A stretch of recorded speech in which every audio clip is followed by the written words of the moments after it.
Once there was a hunter who saw what others could not. With a magic case in her backpack, she roamed with wild abandon into the great unknown. Her gaze inescapable, her reflexes lightning fast. When armies swarmed, she went through. With eyes open wide, hands steady, holding, watching, capturing everything in sight.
The Crucial Pro DDR5 RAM kit comes with a sleek, modern look that will complement any build. But aesthetics aside, it's the performance that really matters. So let's dive into it. The default JEDEC timings are 46, 45, 45, but it does come with 2 XMP and Expo settings for those looking for a little more performance. With XMP 3.0 Profile 1, you can push the speed up to 5600 megatransfers per second. If you prefer a slightly lower speed but tighter timings, Profile 2 offers 5200 megatransfers per second at 42, 42, 42 timings. We've run some benchmarks and stress tests to give you an idea of how it performs. In general, dropping the speed and tightening the timings with the second XMP/Expo profile yielded better results for us on our test system. Paired with a Ryzen 7800X3D, we saw anywhere from a 1 to 5% performance bump depending on workloads. All in all, the Crucial Pro DDR5 64GB RAM kit by Micron is a fantastic choice for first-time builders and enthusiasts alike. They want this! Good! Show! Oh my God! How excited are you to see this match live right now?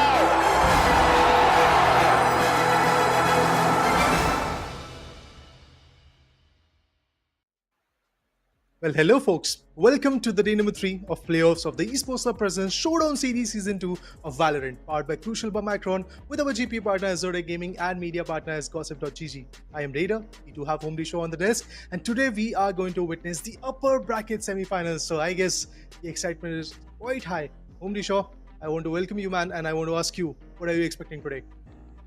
Thank you so much for that introduction, and it's been an amazing tournament, and I can't wait to see more action.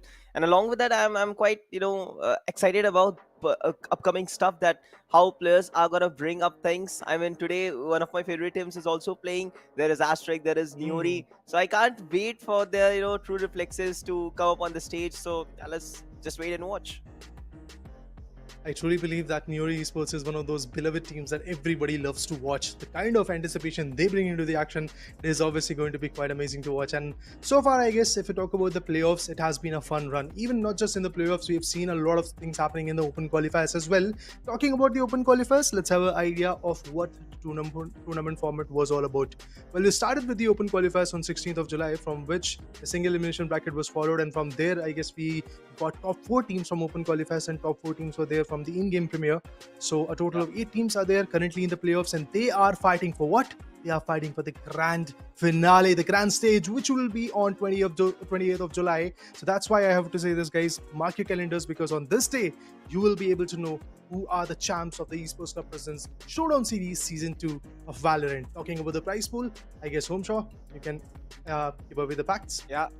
I mean, exactly. There is going to be a massive prize pool on stakes of 1 lakh rupees, where team which finishes at first position is going to receive 50,000 rupees. On second, you're going to get 30,000, and on third, you're going to receive 20,000 rupees. I mean, there are some huge chunks which team can actually grab up to on. And meanwhile, the bracket system, it's going to be more important part, which is going to play for the team. Like, if teams want to try out some things, some new strategies, they can even lose in the upper brackets, and then they go to the lower brackets on purpose. to explore more strategies. But yeah, let's talk about today's schedule. It's gonna be game 1. Team Nuri is gonna be facing against DXG. I mean, of course, game 2 is going to be Nuri versus DXG, and the first one is going to be Asterisk versus NJ. And I can't wait. What are they going to be really bringing onto the table? What maps they're going to choose for themselves? So yeah. Yep.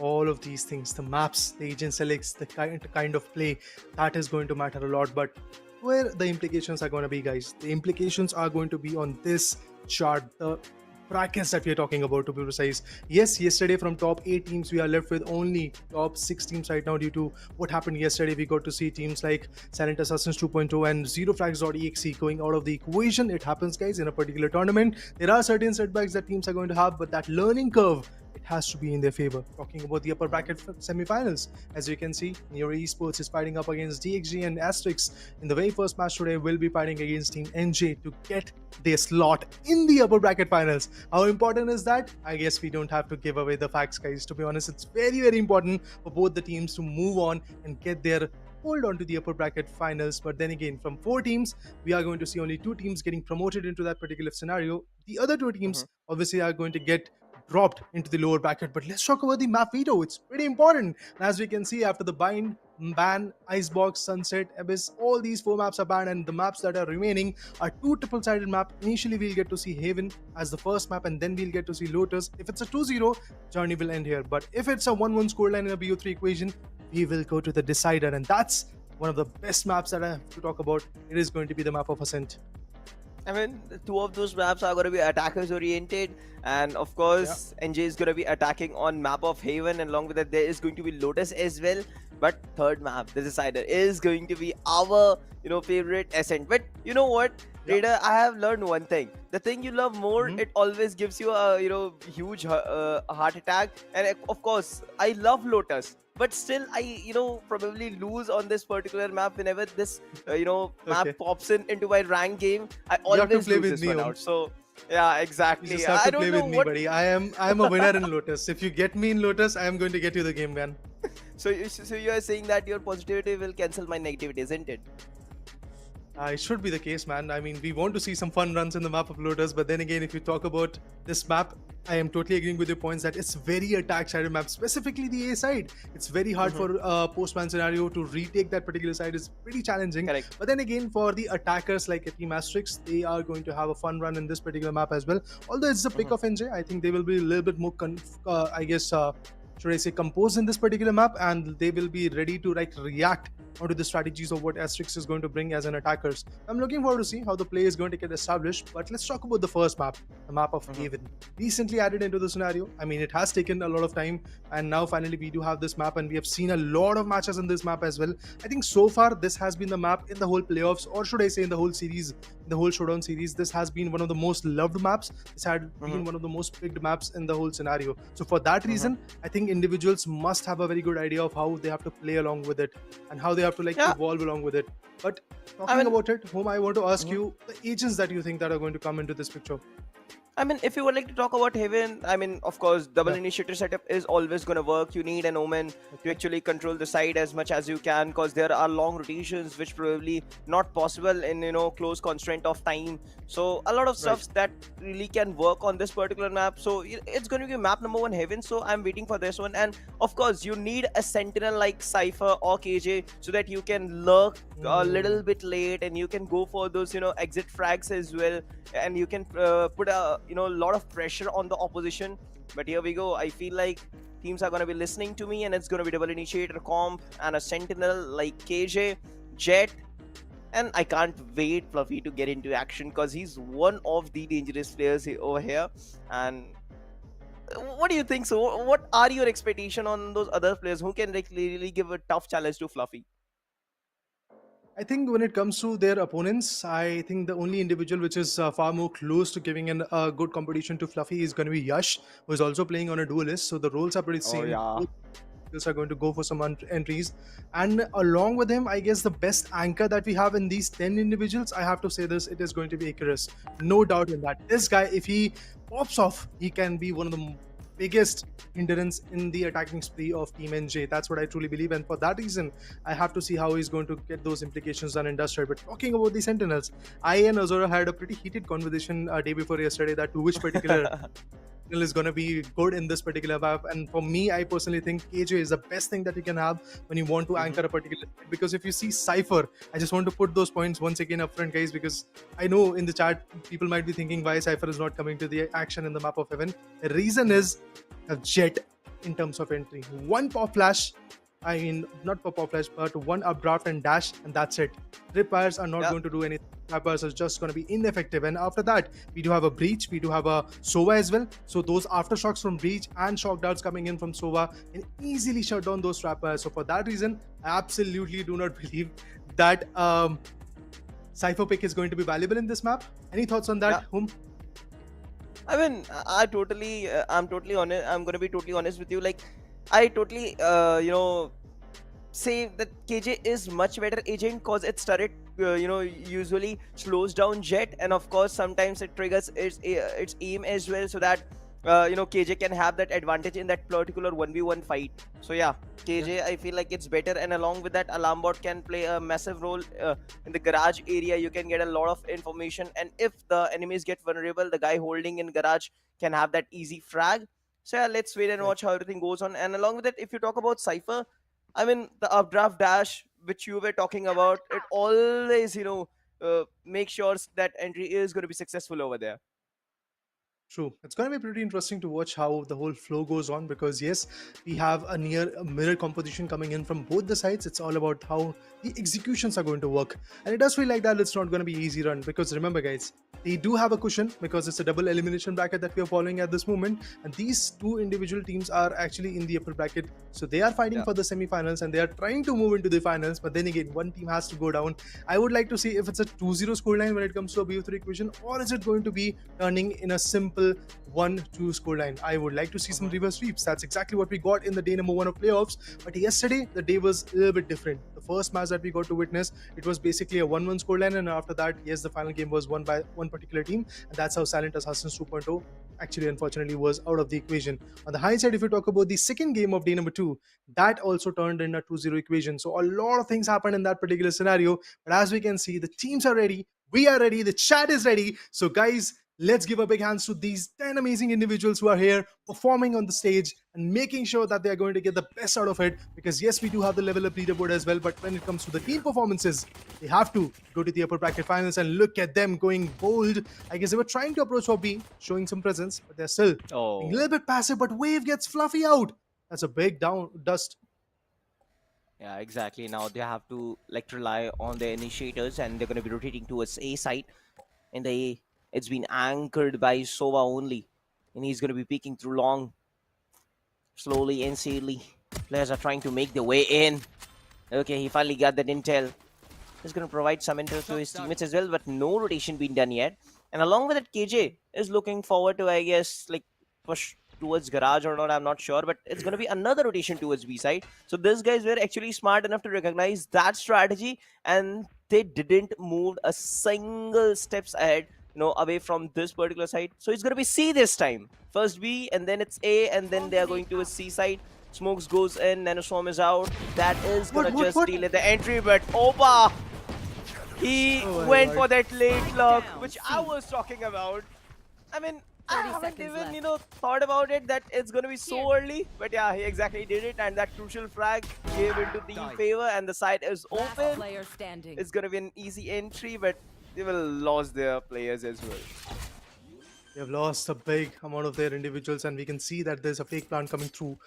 That Sova has to get put down, but eventually that is just going to go ahead and completely rotate back to A. At least that plant credit is going to come into his favor. That's what he's aiming for. But there you go. Ryzen is going to swing. He's going to shut him away with a ghost. He was the one who was able to get some crucial pick onto A. And Sova definitely is the guy who changed everything. But Icarus, look at him. I mean, good distractions were created on C mains after all those foots were audible. This guy wanted to swing in and get the best for the team. But at the same moment, we had the lurk. I mean, if you have a sentinel in the team, which is a must-have, to be honest. You have to go for those lugs. Sentinel is a particular type of agent who can easily go for some good lugs and get the good values, and that's exactly what Opa was able to get. But unfortunately, due to the initial downfall of Fluffy, Deathflake, Fearless, 69G on the hindsight as well, were not able to get a lot of things in their favor. And by default, if you win the pistol round, there's a kind of tendency that you're going to win the next round as well, and that's going to be the bonus buy round where we can see outlaws being summoned, we can see specters, fingers coming into the picture. Maybe somebody has also invested in a vandal. So I'm looking forward to see if that's the case. But Opa slowly making a move, checking if there is an alarm bot posted right here, but that's not the case. We do have an owl drone coming in. Is going to gather some intel, but again, that KJ battle. And of course, Jetflick gets the frag, but trade instantly comes in. That is going to be a free fire of some ghosts. But somehow Opa was able to capitalize over here. See, not under control fully, and those cherry shots are going to hit right onto the spot. It's going to be 2v1 situation, and considering the stuff that Team Asterisk was standing on a pretty much advantage because they got by after winning that previous round. Opa is just standing on 34 bits of HP. He's having that Spectre with no information that players are going to be pushing from, and he got 36 seconds left in the clock. Either he can push towards City to get that 1v1 individual fight, and I don't feel like Asterisk is going to be like throwing this round away by, you know, literally going for that 1v1 fight. So when Jet, both of those guys are going to be pushing from Garage and City, and she's going to be ready with the crouch angle, and KJ wasn't ready for that. Yash finds that final frag, and it's going to be a 2-0 for sure. But Nenje, now next round, they were able to convert some good economy because they literally annihilated the 3 players of Asterisk, and along with that, they were able to plan the spike up. So they're going to gain some creds, and which is going to help them to actually, you know, get some good weaponries on their side. I mean, it was already a save round for Team NJ, so they are definitely going to go for a full buy. But on the hindsight, if you see for Asterix, yes, as you rightly said, 3 individuals were taken down. That means it is definitely an equation where they had to go for reinvestments, and that is the cost of the whole half-buy situations. As you can see, Outlaw on half shields, Wave is actually going for a Sheriff. He's not even going to invest on a shield, I believe. Let's see if that's going to be the case or not. But Ryzen, with a beautiful lineup, he is looking forward to get all those infos, and they get it. Omen, you are in trouble, but here comes the started step and the fault line also following it up. That's amazing, good usage of utils, and Fearless right through the smoke shuts him away. Yash gets taken down, the duelist has been slayed. From the A shot, we get to see the owl drone getting all those infos. Yes, they are going to get the idea of where Ryzen is, but Omen gets the pick. Paranoia going in, nothing to really affect. This guy is still right over there. The flashpoint is also being utilized, as we can see slowly but steadily. The players are swinging in. Nia gets one, but instantaneously gets traded off. It's all about the Omen. Wave, no shields for him. He won't go far. There you go. With the RGX Vandal, 69G gets the upper hand, and the full buy being executed flawlessly. I mean, they were trying to, you know, play bonuses like that. They're going to go aggressive and get some individual frags, and after that, they're going to back things up. But, you know, Yash was really caught off guard. That fault line came right way in, and he just got slowed down. And along with that, they were able to, you know, totally enter the side and get those individual 3 frags as well. So it was a pretty good round, and they made it look easy because Team NJ had those utilities, those gunpowder on their side. But let's see how this round goes on, because this is going to be important for both of the sides. Whoever loses this one is gonna go in an economical crunch situation. Good flashpoint coming in indeed, but he dodges it quickly as well. Gonna fall back. Paranoia directly follows through him, and they're gonna be pushing all the way in. Drone to confirm the enemy's location. And dude, just look at those utilities throw over there. This is huge. This is massive. But you know what? NJ is using their utility a bit faster. They need to slow it down. Actually, just play on intel, and then they can go through all those stuffs. But you know, those utilities are rechargeable, so they're gonna, you know, be back after a cooldown or something. To be honest, I like that approach because you can't really dry peek. As an attacking team, you can't dry peek on a guy who is having an operator in his hand. So for that reasons, I think those util dumps were much needed if they really want to enter the particular side. But they've done a good job in terms of faking it. As we can see, a sentinel approaching the B side. Omen, the control is still out there. But the beauty is, Omen can still go ahead and smoke off the sides, and that's exactly what is 30 happening. seconds Fluffy left. dashing in. Yes, he was dazed a bit, but Opa finds one. Icarus gets the retaliation. As I said, this guy is a phenomenal anchor. He survives and takes down two individuals. But Opa, he is still a phenomenal individual. Pushes in from B, gets the right value, and it's a Nice 1v1 right now. From the shadow is going to come, I believe. Oh, Yes, well. ultimate can 10 be utilized, seconds but left. no, he's already deep into the side. Goes in for some predictable fire, but the connections is yet to be made. 10 seconds. No time to go for a defusal. Oh, sorry, my bad. No time for a plan to come in. And yes, it is Yeah. definitely going to be a clutch coming in from Team Asterix. Played on time. Wave being the anchor of that particular side was quite phenomenal. Yes, Icarus was able to get the upper hand initially, but at the end, Wave was able to A, get the round, B, secure the operator as well. So yes, they Yeah. are going to have that economical crunch, but then again, the players will still have an operator to play. I mean, you know, I will say Wave did a fantabulous job by annihilating those two players and on the right point of time. I don't know how was he able to get that information, but he literally smoked near the boxes. And the problem was that Fearless went for free fire, and that was his actual mistake. He revealed his position up. Wave, got notified that there is going to be a player on the city side, so it's better to move from here to buy those times around. And yeah, the round goes in this time into their favor, but it's going to be a timeout. It feels like Asterisk just got their 3 by Team NJ. It seems like they have to struggle a bit more, but somehow they were able to go for those forceful buy. And of course, the round were so close that they weren't able to actually utilize their buy totally up, because they already lost their 4 players. Only Wave was just standing still, and he was able to take that breach operator.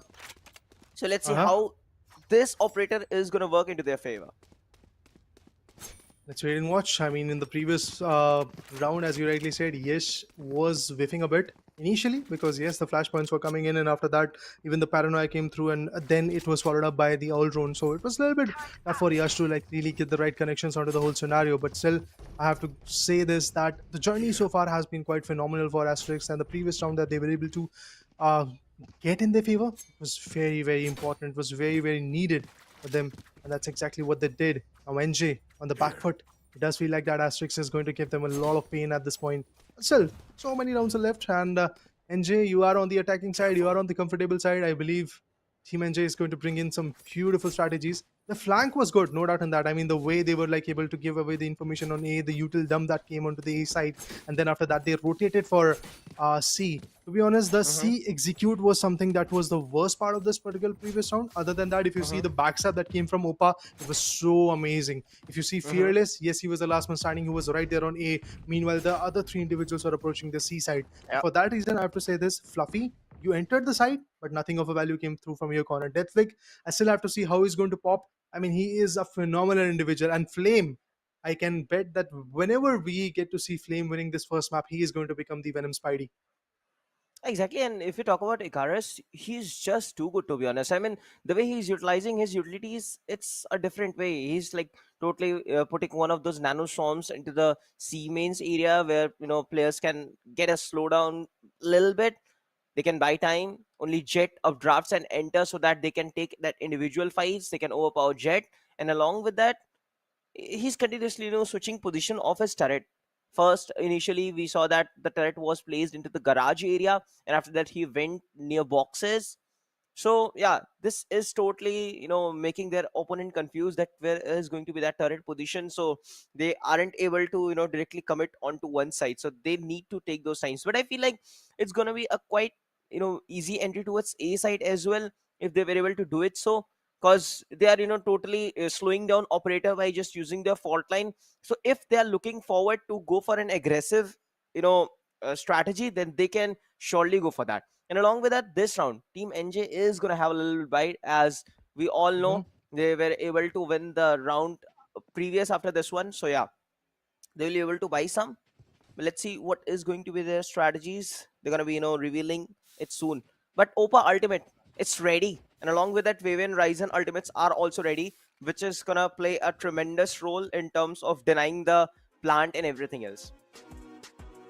We really have to see how that is going to work. How can they deny the plant? How can they enter the site? There are so many questions in our mind, but these technical difficulties are always part and parcel. You can see Yesh is feeling a disconnection at this point, has to come into the game, and then we'll get to be able to see the action. And honestly, just 4 rounds have happened. In these 4 rounds, if you see, yes, we get to see ASTERISK having the total control. They were able to win the pistol round, they were able to win the bonus round as well, and then there was a small hindrance. The full buy round was in the favor of that particular team known as Team NJ, but then Attacker once again failed. The question is, how are NJ going to evolve along the way? What next is going to happen? What kind of strategies they're going to bring to the picture? Because it really matters a lot. If you have the good game, yes, it is going to be important, but then again, those strategies, that is going to be very, very important as well. But now we want to tell you another interesting fact. Well, in the whole Showdown Series Season 2 of Valorant, we have quite a few interesting agent selections coming in. Let's talk about those amazing top 5 agents which have been chosen in the playoffs in the past 3 days, including today as well. We have seen KJ a lot as a sentinel. We have seen KJ coming up into all those sides. And also, if you see the top 3 maps of the playoffs, you can see that Haven, Icebox, Bind, in all these 3 maps, we can say that KJ is one of the best picks that you can have. Also in Bind, you might actually go for a Cypher. But then again, comparatively, if you see the picks of map as well, 20-25% pick rate was there for Haven and Icebox. I mean, I love to play Icebox, and I love to play Icebox with a KJ. I mean, of course, I used to, guard that mid area, basically tubes and boilers section. But I'm, quite happy to see all those stuffs and Sova, Jet. So let's see, let's check out who are our top 4 players who literally created this show and made it entertaining as well into the playoffs. It's gonna be because I am Batman. I literally witness that amazing clutch at the pistol round yesterday. He was able to enter the site so well that his opponent was able to even recognize him. He's a great guy, to be honest. That name defies everything. I am Batman. The problem is, Homshaw, unfortunately, Batman's reign of terror is not going to be here anymore. Yeah, because this team is bad. Actually eliminated. That's quite unfortunate. I mean, this guy was definitely one of the best individuals that we have seen so far, and he's the one who got us an ace. We were able to witness an ace from his corner, all thanks to his operator and the blaze storm that he was able to utilize in the Icebox map yesterday. Anyway, guys, all said and done, it happens. Garb on the other corner is still there into the action, and he's also doing some phenomenal stuff. ASTERISK wave, you've already seen how phenomenal he is after winning the previous round in this particular game. That was amazing. But on the hindsight, when it comes to Nico, another interesting individual, the play that he establishes was able to save the day for Team Oculus 6, and that's exactly why they have managed to secure one more day in their name, as they are currently in the lower bracket round number 2, if I'm not wrong. But now let's talk about the Riot goodies, the Riot merch, the level up leaderboard, guys. That is also going to be equally important. The individual performances are going to put those individuals on the top of this leaderboard, and if you are on the top of this leaderboard at the end of this tournament, guys, yes, those Riot merches, those Riot goodies are going to coming your way. And as we can see, because Batman is on top, unfortunately that is not going to remain the same, because he's outside the competition. Garv and Fluffy, these 2 individuals are still there in the race, along with Summer, Lion, individuals like that. Yeah, I mean, Fluffy is going to be playing in this particular match as well. Deathflick is also there. So they got a good chance that they will be able to grab a better position due to the kill leaderboard. So let's see how everything goes. Or there are much more messages, and along with that, the top fragger list, which we literally witness right now, because I am Batman, he's already out of the queue. So yeah, we need to see who grabs that first position and receives that merch. So I can't wait. If I was capable enough to play over there, then I would have surely gone for that. I will be beating my teammates for sure, and along with that, at any cost, I would like to grab that first position. I'm gonna get kills, but you should die. I will say to my teammates as well. For the better. It happens, man. It happens. We all are here for something crucial, something effective coming in. All of our audience, well, there's a giveaway going on, if I'm not wrong, so you can enjoy that as well. Our partners like Crucial by Macron, Zodiac Gaming, and Gossip.gg have a lot of things to offer, so you can go ahead and follow the socials as well. Along with that, the Esports Lab, the way they are handling this amazing event is absolutely amazing. They are our host, and yes, you can follow the socials so that you can have the updates of near upcoming future events as well. But yeah, coming back to the action, definitely it's going to be quite interesting, and I guess we have got the information that yes, the technical difficulties are done and dusted, and hopefully we are going to go back into the action very soon. And there you go, guys, we have the screens in front of us. 3, 2, 1, and there you go, shabam, we are back into the action. ASTERISK with a lead of 2 good rounds, and now the operator up high with the updraft. Yash is having that eagle eye perspective, but nobody's really aiming for that particular angle. All the individuals, well, they are approaching for the garage, and yes, 3 individuals are there on garage, 2 are coming in from from C mains, I believe. Yes, with that, the plant could come in, but look at Breach, he's ready with the fault line. Yeah, and Omen is going to be waiting a little bit more to go for that late lurk, but Hunter's Fury comes in to clear the side as well. Get much intel. Oh my god, 4 kick already, you know. Been done over there, and it does seems like ASTERISK is gonna take this one. The lockdown also is gonna be annihilated as well. Team NJ wasn't able to do much, so I feel like the lockdown should have been used a little bit earlier. Then it could have been great, but I mean, he literally used his ultimate as well, and they lost this round, so it's gonna really cause a lot of trouble. It's better if you have KJ ultimate, you should proceed towards A side, because it's totally, you know, isolates other players to back off. So yeah, if that could have been strategy, it could have been much better. But you know, over there, on that particular position where you place lockdown onto a A shot, it's bankable. So players recently started avoiding things up. I think that's quite true. I mean, the individuals have to figure out how they have to play, but the previous round, I mean, that was a blunder, honestly. You invested in a lockdown, a heavily invested round was there, you were able to enter, but after that, 1 fault line and a Hunter's Fury, that's it. That's all that is going to take to put you out of the equation. I mean, that was troublesome, man. NJ, not a very good start for them. Only the full buy round was in their favor, but after that, every single round has been a menace for them.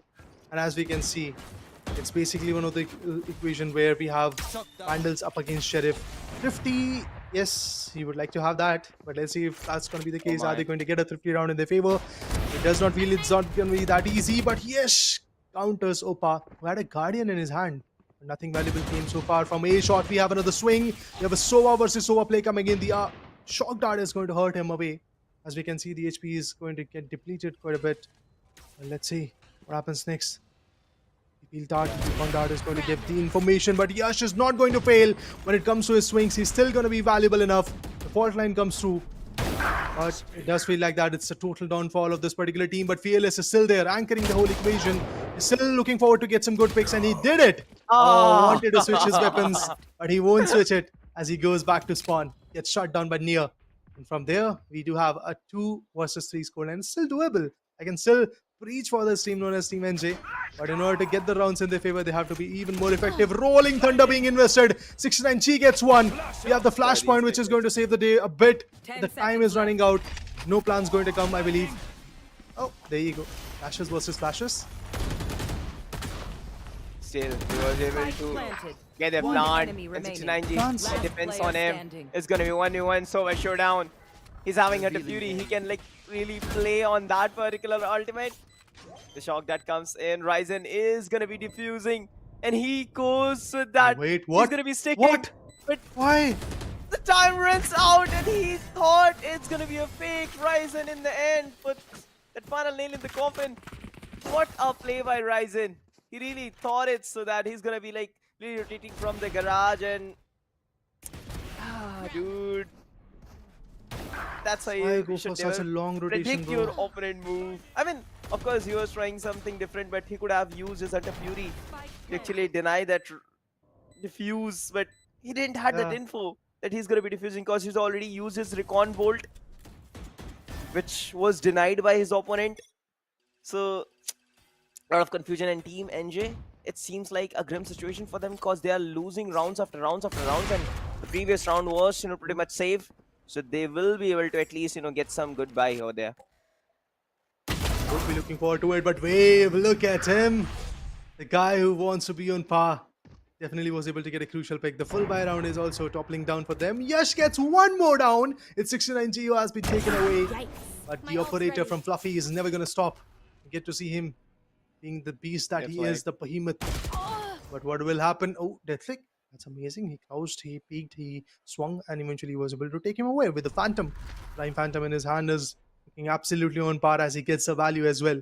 It's a 3v3 equation. We have 3 ultimates available from the Shadow, Rolling Thunder, Blade Storm. Yes, you can enter the whole site, but from the Shadow is going to get utilized to check out and get the info. And he gets it. He gets the info where the player is.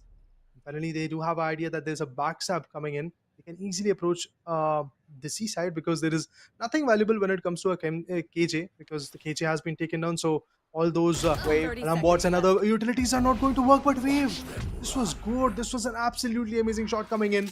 With that, Fluffy goes down. Investment of 4,700 creds results in just one pick. It's not fruitful, man. I just have to say this. It's not at all fruitful. Economical downfall can come if they lose this one as well. And we have seen NJ failing in the post-plan scenarios for so many rounds. This could be another one.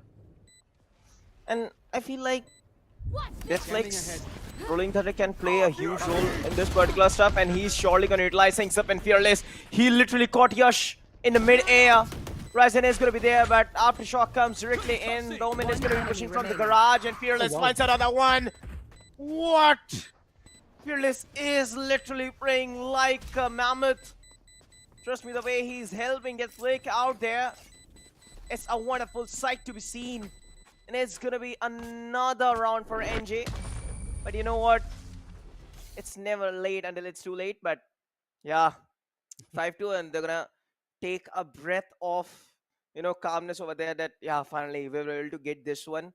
We just invested 2 of those ultimates from the Shadows, and along with that, they were able to invest Rolling Thunder on the right point of time. Then they were able to convert that 2v3 situation into their favor. Let's see how valuable this equation is going to be. Finally, there's a comeback after so many rounds of losses. We get to see Team NJ once again standing up tall on the feet. But the question is, how much of an effectiveness is going to get conveyed from here? Point line, but nothing valuable as we get to see the shot itself being completely nullified. Fluffy is still there, getting in the right value with the Blade Storm, and now switches to his operator, looking forward to get few more picks. The flashpoint is going to be immensely valuable. Oh, even before that could have come. Yes, the flashpoint is going to hurt this Jet. Fluffy, will he survive? No, at this point, Deathlick gets countered. Fluffy, he has been taken out. Opa is still there in this fight. It's a 2v1 equation. Icarus finds one. The plant is yet to come.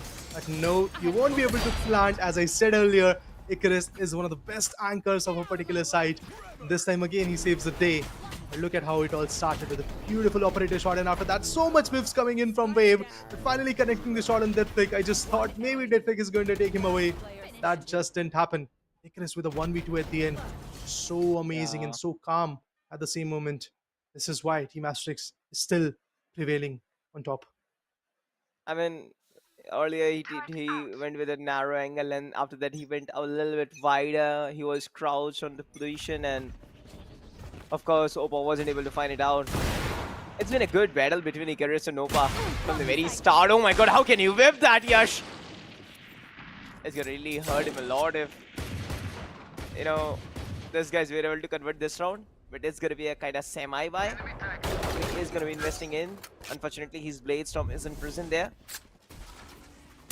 Ryzen knew that someone is trying to push from the long, but exactly, he used shock that onto the opposite angle. 3 players are on towards the A side. Along with that, just look at the positioning. Team Asterisk always makes sure that their 3 players dance into the mid area. Nia finds Fluffy. Now the lack of duelist might hurt NJ, and it's gonna be a pinch of salt onto their burned wound. That flick also goes down. They will be able to at least, get the plant done. Then they can, earn good number of creds onto their sides. But oh my god, Yash! He with a 3k. Is he gonna go huge? Is he gonna go 4? Fearless is trying to back things out, but does he know that all of those players are approaching from both of those angles? He's gonna be into the shot, and they're gonna go for knife. And they oh my god, that hurts. That hurts, bro. That hurts. You already are on a deficit, and then you get knifed. I don't know. This might backfire onto you, Asterix, because we know if NJ bounces back, there is nowhere to go. There is nowhere to hide. So let's wait and watch if NJ is going to do that.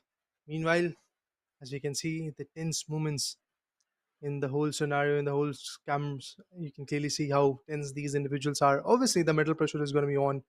You don't want to lose the very first map, but then again, there are certain teams, certain individuals who love to like have a good warm up in the first game. They might lose the first one, but they try to come up with a reverse sweep in the next two games. That might be the case for Team NJ as well. I mean, all those are speculations. There are certain variables that are going to come into the action.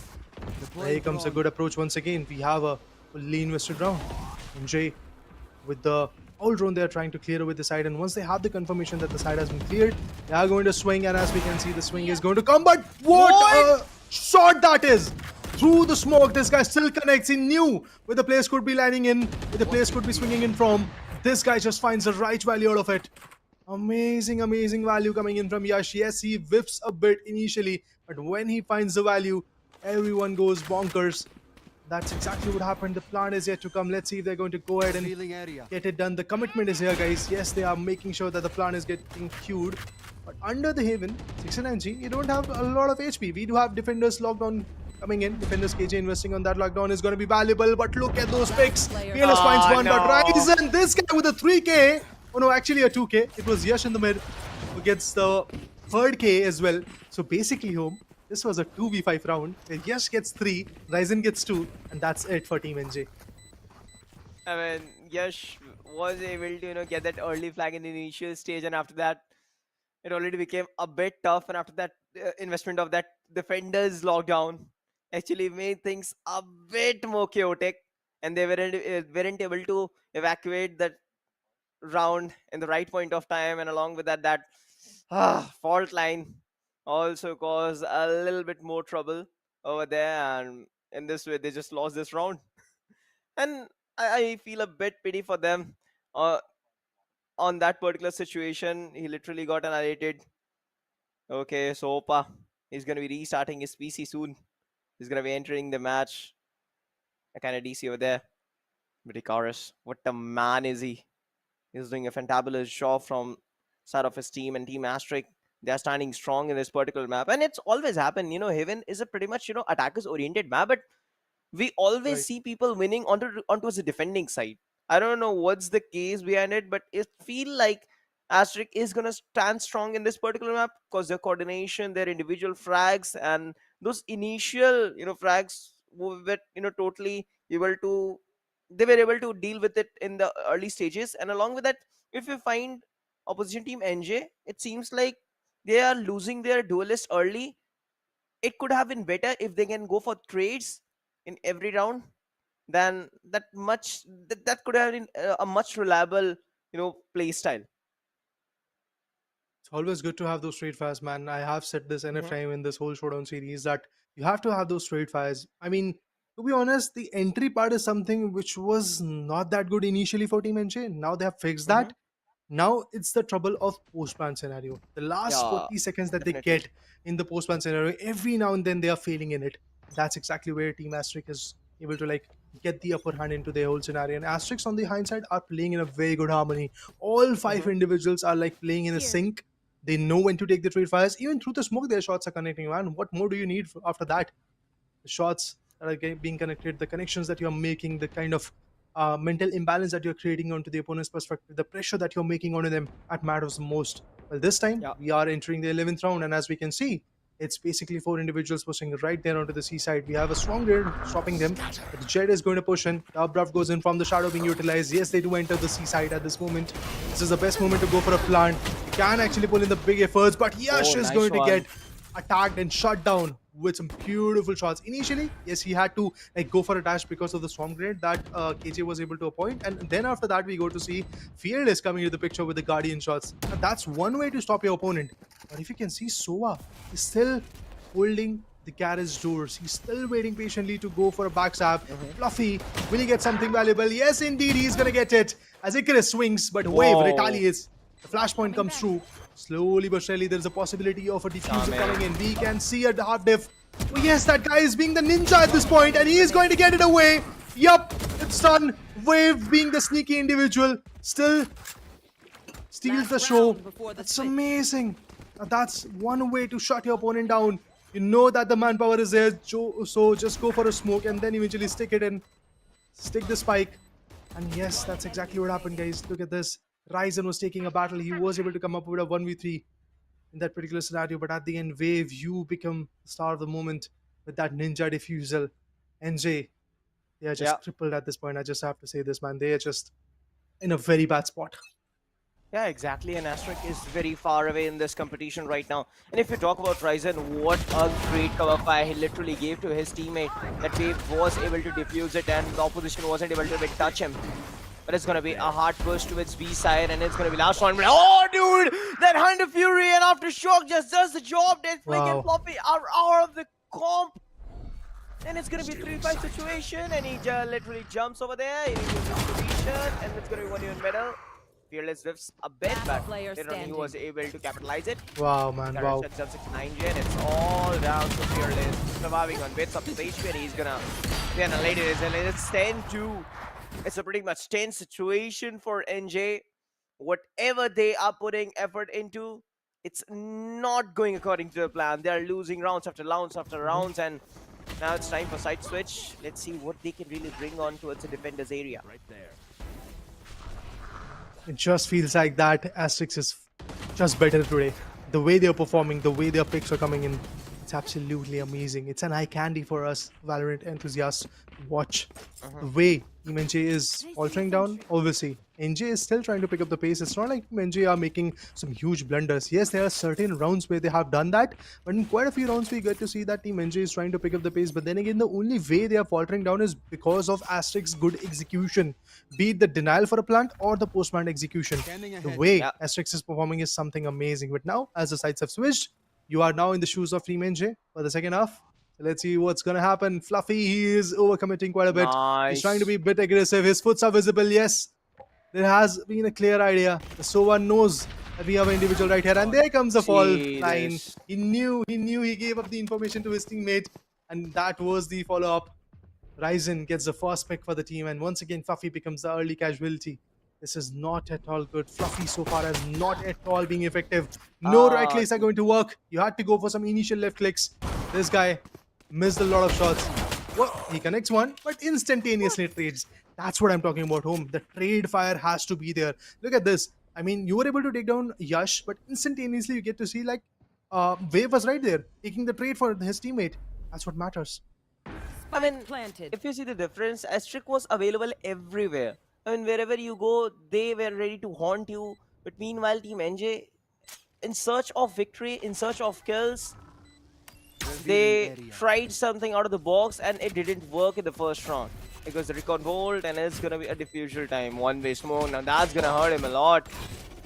Of course, the nice turret as well, but nanostorms are gonna play a huge role, impactful role. The Cubby Last is being player cleared up standing. with that 4 clan, and this is gonna be a 3v1 situation. 69J, he's been cornered in a situation where he can't do much. Shock Dart also goes in, goes for the damage. He's trying to knife, but you know, mate, it won't be possible this time. But yeah, it's gonna be 11th round for Asterisk, and they are really close to victory. So now the question is Team NJ is gonna go for save?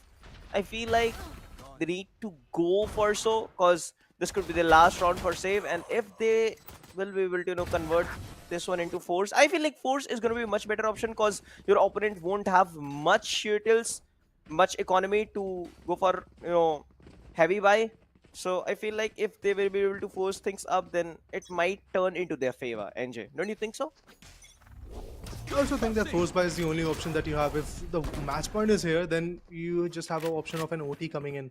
That's all you can have in this particular map. So for that reason, yes, these sheriff buys can be absolutely on point. And there you go, 69G showing the true colors, getting the first pick. The beautiful, beautiful sheriff in his hand. On the hindsight, it does feel like that things will change. Oh, position. Bit of overcommitment once again. The aftershock is going to work and follows up with the flashpoint. 2 individuals have been picked up. That Flake Fearless, both of them have been taken down. No. Fluffy is also not at all valuable. It feels like that Asterix is having every single read. They knew where the place would be holding at. They were able to follow it up with a beautiful aftershock flashpoints. I mean, what a beautiful execution. Asterix is here. The full-fledged aggressive stance. They have nothing to really be feared of, because they do know that they have the manpower, they have the weapon advantage, they have the timing advantage. Every single thing is screaming that it's a round with them, and yes, that's exactly what happened. Last 2 picks in the favor of Yash. That's how we do have a match point already. Okay, so they actually went for save, and now they're gonna be having that buy, but they weren't able to even get those number of frags so that they can actually at least add 200 credits after each kill. So they are probably gonna be like investing in their utilities, and they're gonna be getting those vandals along with the half shields. And it seems like some of them had to go for guardians so that they can actually defend the side with their utilities as well. I'm not expecting another push from Team NJ. Come on, you guys already lost 2 rounds after experimenting something out of the box. But Opa, his position, the guys from Garage, if they try to push their way in, they will be able to find Opa off guard, and it's gonna be another rotation towards E side. Did I feel like Team Asterisk is really taking the series because match point is already there. If they win this one, it's all over for NJ in the map of Haven and Fluffy. Now that's what I'm talking about. He needs to do this continuously, repeatedly. Fourth line follows through a good reveal indeed. He's gonna be updrafting and he reveals his position as well. Fluffy a good anchor as well, but Deathplay can comes over the side and he goes down. I feel like that was the right time when Fluffy and Deathplay could have backed off, and after that they could have gone for that 3v5 retake situation. Ah man, it's done. No possibilities of a recovery from here. I think Fearless, he's a guy who can actually come up with a 1v3, but then again, the kind of opportunity that he's missing at this moment, I can clearly see that it's basically done and dusted. Yes, we do have a Team Asterisk. And look at Icarus. He's like, yeah, it's just another Wednesday for him. Because yes, he's just getting all those rounds in his favor. He's just being phenomenal. He's just being absolutely on point. And that's the reason why I said, like, out of these 10 individuals, if you have a Sentinel pick, go for Icarus. If you have that guy in your team, you know that 60% of the job is already done, because that guy, the way he holds a particular side is just so amazing. Nobody can really enter, nobody can really push in onto a particular side, and that's exactly how Icarus played today. There were certain rounds where I thought that maybe NJ is going to capitalize, but there comes Icarus saving the day. There comes Wave. These 2 individuals, they have been phenomenal. The way they performed has been absolutely on point. Even Ryzen for the same reason. Well, now slowly but steadily, I guess I am going to tell the names of all 5 individuals of Team Asterisk, because everybody contributed and everybody was effective from that particular team. In the hindsight, when you look at the other team, Team NJ, I have complaints from Fluffy, man. First of all, complaints from Fluffy. Yeah, because every now and then in multiple rounds we get to see him overcommitting quite a bit, getting shut down initially. I mean, that could have been valuable, but against teams like Asterisk, against an individual who is already there in the upper bracket semifinals, that means something. That means they're capable enough to judge you. That means they're capable enough to know from which angle you are going to lurk. Look at the pistol round. What happened over there? I mean, Fluffy was trying to initiate from the particular scenario of A shot. He pushed in quite a bit towards spawn, and his positioning, his just foot was visible, and from there the fault line and a swing from Ryzen. That's it, Shabam. They was taken down. That's how beautiful Team Asterisk was playing. They were playing on info, and that matters the most. Exactly. I mean, yeah, Team Asterisk were quite smart enough in this particular session. I mean, we obviously witnessed only 3 rounds while on their attack, and they were able to outsmart their opposition as well, because they were on towards the passive side. They were holding onto the spawns area, and opposition was trying to push all the way in, and they were getting those easy frags onto the use of their utilities, like the that round number 15th or something. Maybe it was like that 15th where they pushed towards B side. There was Fluffy, there was also Breach, it was 14th, and they were totally annihilated, and they just it was 14th round, and they lost their 3 of those players after they weren't able to convert. Last round, I feel like Fluffy literally tried a little bit, but there was no support from his team. They went on for those individual fights, and they started losing.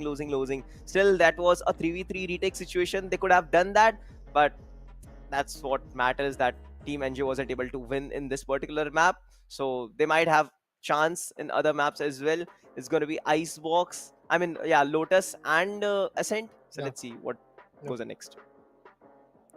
I have few pointers to talk on, to be honest, when it comes to Team NJ and their performance. The first thing that they failed on is executes. When it comes to their attacking half, I mean, they were there in the first 12 rounds in the attacking mode, so they had to push in, they had to get the right values in their favor. I mean, util dump was good for you, but then again, following it up with some good entries, that's exactly where they failed. And I believe that is the first point that I had to say. Execution part, yes, you were like pretty bad at it. But once they were able to come back from that particular scenario, after first technical difficulty was there, I believe in the 4th round we got to see that technical difficulty, and after that we were able to see like few recoveries coming in from the particular team of Team NJ. But after that, I guess postman scenario was the second thing that was going wrong. We have a lot of things to talk about, guys, correct. but for now a short break will be coming in, and from there we'll be getting the second map as well. So stay tuned, we'll be back shortly.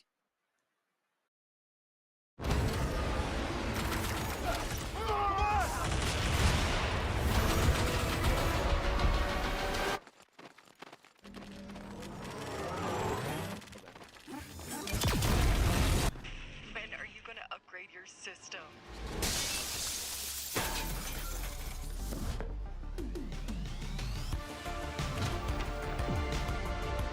Alright, let's do this. Once there was a hunter who saw what others could not. With a magic case in her backpack, she roamed with wild abandon into the great unknown. Her gaze inescapable, her reflexes lightning fast. When armies swarmed, she went through. With eyes open wide, hands steady, holding, watching, capturing everything in sight.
The Crucial Pro DDR5 RAM kit comes with a sleek, modern look that will complement any build.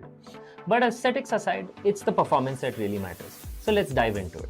The default JEDEC timings are 46, 45, 45, but it does come with 2 XMP and Expo settings for those looking for a little more performance. With XMP 3.0 Profile 1, you can push the speed up to 5600 megatransfers per second.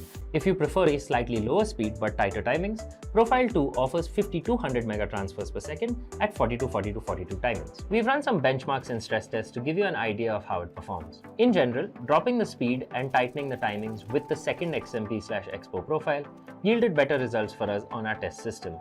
Paired with a Ryzen 7800X 3D, we saw anywhere from a 1 to 5% performance bump depending on workloads. All in all, the Crucial Pro DDR5 64GB RAM kit by Micron is a fantastic choice for first-time builders and enthusiasts alike. Bomb grenade out.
Well, as promised, indeed, after a quick short break, yes, we are once again back at the Esports Club President Showdown Series Season 2 of Valorant, powered by Crucial by Macron, with our GP partners Zodiac Gaming and media partner Gossip.gg. I'm Raider, we do have Home B Show on the desk, and we have already witnessed the very first game today in the upper bracket semi-finals of playoffs, and we have seen that yes, one team is far more efficient than the other one. Teams like Team NJ, they have a very big name, to be honest. The kind of performance that they've shown in the past, that has been amazing, but the way they faltered down in the very first map today, that was a little bit disheartening for all the fans. I'm expecting a good comeback from the corner in the next map of Lotus. What do you think about that, Home?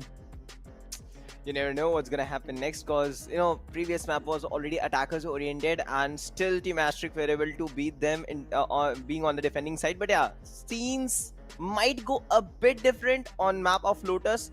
And according to you, what could be the better agent comps on this particular map?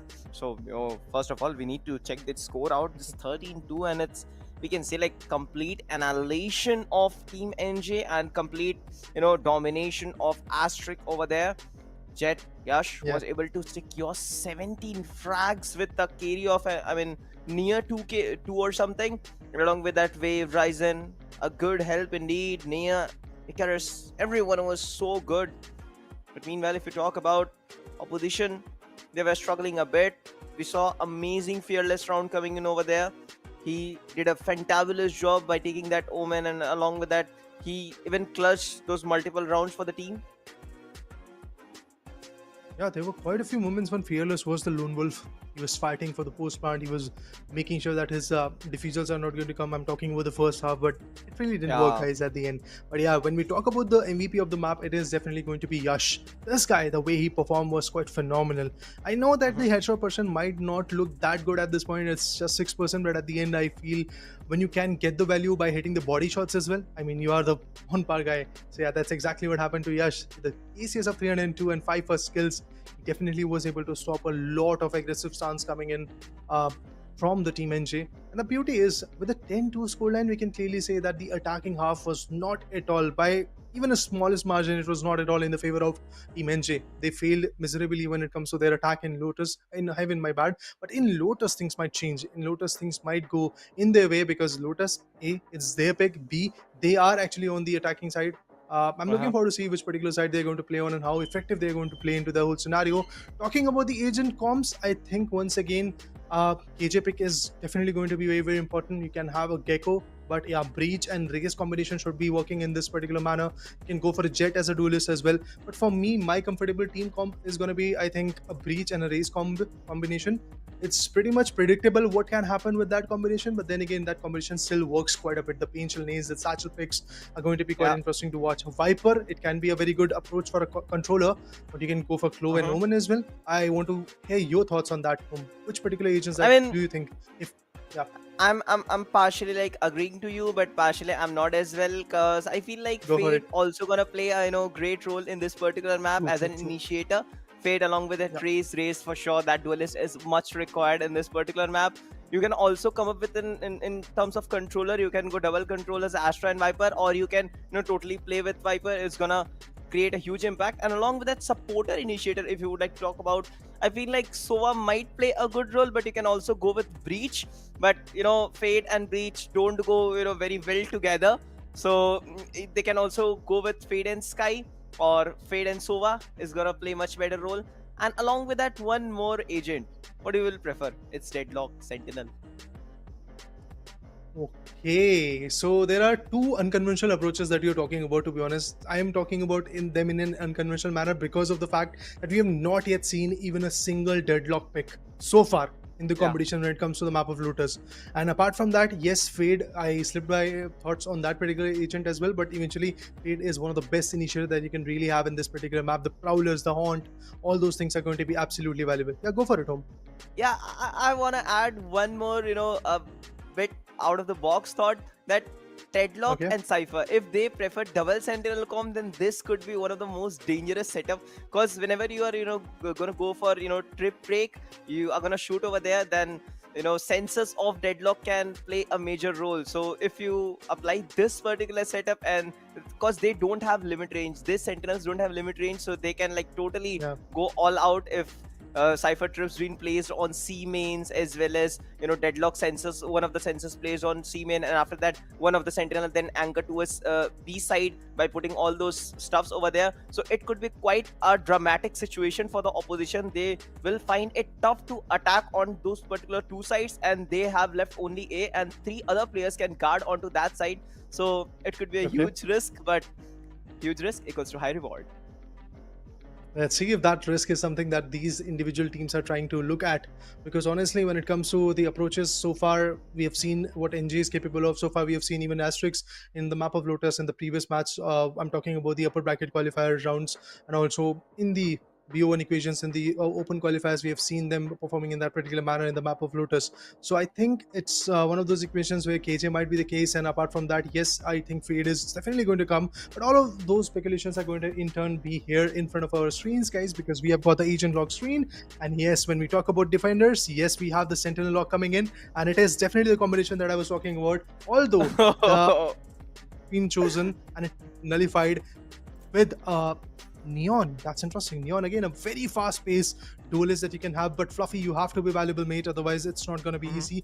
Inside, when it comes to initiative for defenders, we can clearly see it's a Gecko and Breach combination that we're talking about. Sentinel, definitely Opa still sticking to his guns with the KJ pick, and Fearless going for Omen. Pretty impressive picks, and that's what I expected from both the sides. Attackers going in big with their Fade, with their kind of approach when it comes to double controller. This is interesting. This is something which I was not expecting. Apart from that, everything looks quite calculated, but double controller on an attacking side, I don't know how valuable this is going to be. Yeah, as I was talking about Astra, but he literally replaced it with Omen. So we were, partially correct. You were going with Gecko and Breach setup, and along with that, KJ. So you were quite correct on your notes, and I was quite correct on my notes as well.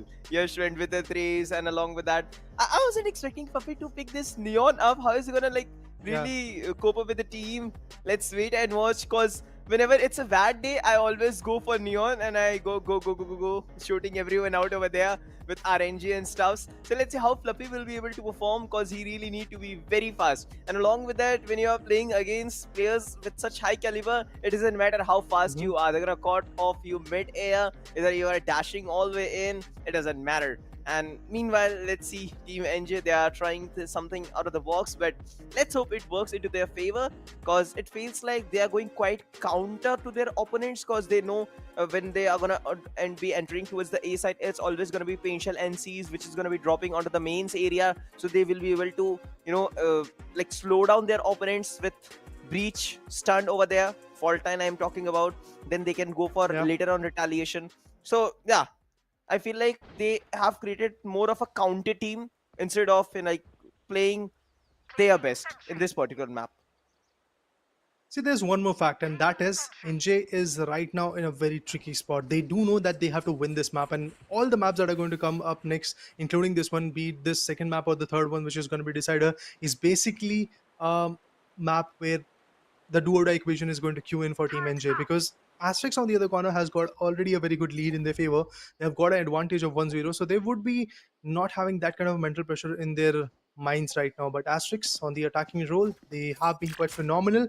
I'm looking forward to see if they are going to follow it up. We do have the turret on the cubby angle. They are making sure that they're going to hold off that particular area. But look at this, the revolving door being opened up, free, double satchels, swarm grenades. Yes, it has been utilized, but I think the Painshell nade is going to push him back a bit. And there you go, the counter comes through, but dude, he still gets him. Right click this time is going to connect. That was amazing, Yash. That was a blunder. But anyway, they were still able to come back. Viper, Omen, both the controllers up high on the ropes. They're patiently waiting if somebody is going to walk into their trap. But that is not happening that easily. Nia finds one. Fearless gets one more. The retaliation is absolutely phenomenal. Look at them going all in. Fearless pretty tagged. The question is, will this 2v2 equation go in their favor? Wave, that was phenomenal. Wave gets that pick. Now it's all about Breach versus KJ. Icarus, the best anchor. Can he be valuable? Not at all. I believe the flashpoint is going to hurt him. Oh, actually, the flashpoint didn't really come. We had seen the fault line, and finally the flashpoint could have come. But the follow-up is here. Deathlick absolutely happy about his approach. And he gets the very first round as a defender. You are successful. Kudos to that. And he to surprise the opponent. That's why he didn't win for that. But it's a good start for NJ. All right. they were able to convert this one. But one of the most hilarious round, I would say, Yash was continuously chasing that KJ and he went above the ropes. Then he came back that Yash wasn't expecting and literally delivers a headshot. And was able to convert this round, and that double controller zip line going all the way to heaven. And I mean, what has happened, I don't know, but it's a good start for NJ for now. And if this goes on, then NJ might stand a chance in this map of Lotus. Let's see if NJ is going to convert those amazing advantages that they've got so far in their favor or not. Nier actually gets a good trade. I absolutely love the way this team enacts, man. The trade fires that they bring. Nier on the other corner. Look at him getting the right value, but Deadflick and 69G, they are going to sum up the deal by getting the last 4 picks. 69G with the 3K. Shuts his opponent down. In the previous map, he was fighting on a Sova. This map, he is a Gecko. Absolutely on point. Initiator approach coming in from his corner. Initiator mains are very, very important roles of a particular team. And it does feel like that Team NJ has got that covered in their favor when they have individuals like 69G.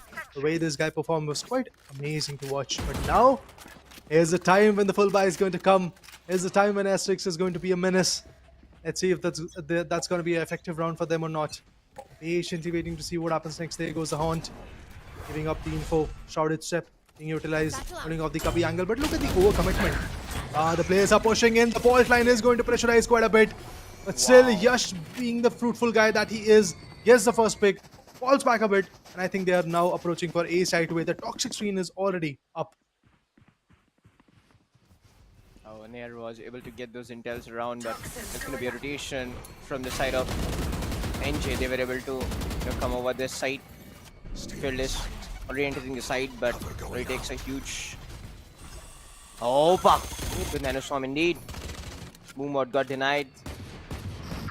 Two were playing into the tree. Now they need to rotate. It's gonna be Breach present, guarding that Link's area. Will he able to convert one? No, he won't. Here finds it easy, but here comes Moshpet to slow them down a little bit. They're gonna also get some damage. Being meant to actually slow their opposition down, get those intels around. Yash, he was still waiting on that particular angle so that he can catch someone who's gonna be like really pushing towards Link's area. It's gonna be a 2v1 situation. Trade is nearly standing strong onto the plateau. He's gonna pick in. That was a good bait. He like literally faked things up, and after that he literally shift walk kick shift bot over that play too, and after that he was able to get the frag as well into his own favor and get that win. So it was much needed. 3-0 first of all, because we already knew it was buy round for Asterisk, and Asterisk just lost this one. And losing rounds while attacking on map of Lotus is not a good sign, trust me. Yeah, man. It's an attack side map. You can't really lose. But it's good. It's good to watch Team NJ is back in their element. I mean, they have chosen this map as their first pick. And it does feel like that we are going to see them being quite valuable. But Fluffy, the aggression pays him off. Wave retaliates. Icarus shots. Death flick. Beautiful strong grenade. That's something valuable to talk about. I mean, this is how you have to push in. Economical disadvantage is screaming at the ends of Team Asterix, but they're still being valuable. As we can see, the retaliation was absolutely fun to watch. Wave gets one. Nier finds Opa as well. And that could be it, guys. We are still Fearless alive, and he's surviving. Fearless, the guy who closed the previous round, is still looking forward to get one more in his favor. Let's see if that's going to be the case. But I think they are going to go for B. B entry could be a little bit more favorable for the approach for Team Asterix, I believe. That is going to be a little bit more helpful for them. It seems like they're still going to like go for A side. This might backfire onto them. Let's wait and watch. Omen, Fearless, rotating from stairs, patiently getting all those inside. Toxic Train is going to go down. The plant comes through, and now it's the confirmation that yes, it's an A hit. And as we can see, the plant is done. And the Viper's Pit. This is way too much heavy invested round, but what was that? Beautiful, beautiful trade fire coming in. He knew where the Viper Pit started, and he was able to convert it. But this time, the thrifty pull-off is going to be there in the favor of Team Asterix. It was a thrifty round. They started with a mere Guardian and few Sheriffs in their hand, and they ended with a win and a smile on their face. That's how Team NJ would love to try to like get the obliteration done, but it was Team Asterix win. So a good job done and dusted from their corner. But the way it all started, look at Team Asterix. That was phenomenal, but it all trickled down once Fearless came into the picture with this amazing shot. The wall bangable shot that he connected on Viper. Yeah. That was very, very interesting. That shows the presence of mind. I mean, the way Fearless fired that stuff, he like literally like went with the spread that was always there. This combo, it's always hurting. The breach fault and along with that relay bolt of Neon, and after that they also put nanostorms, but Opa wasn't present there, so they weren't able to do it. So, and it's gonna be a quick rotation to its C side without wasting further more time. And Team NJ, they are looking forward to like push towards A main, but they won't find any inform over there. It's gonna be a showstopper into this. But Omen, just look at that shrouded step, and he was able to convert 3K, dude. When you lack info, this happens, and it's gonna be Thrash to get some Oh more my God. intel, which just got caught in. But you know what? He's just surviving lonely and fearless with a 4K. What a way to finish things off. If that showstopper would have landed on right spot, he actually went for mid. And just talk about presence of mind of Fearless. He was able to even teleport right onto the mains. And he was able to even convert 3 frags. How beautiful is that?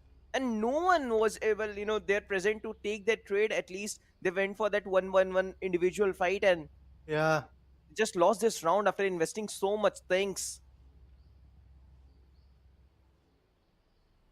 Man, home after such a big investment, as you rightly said, this kind of a downfall for Team Asterix, it is going to hurt them.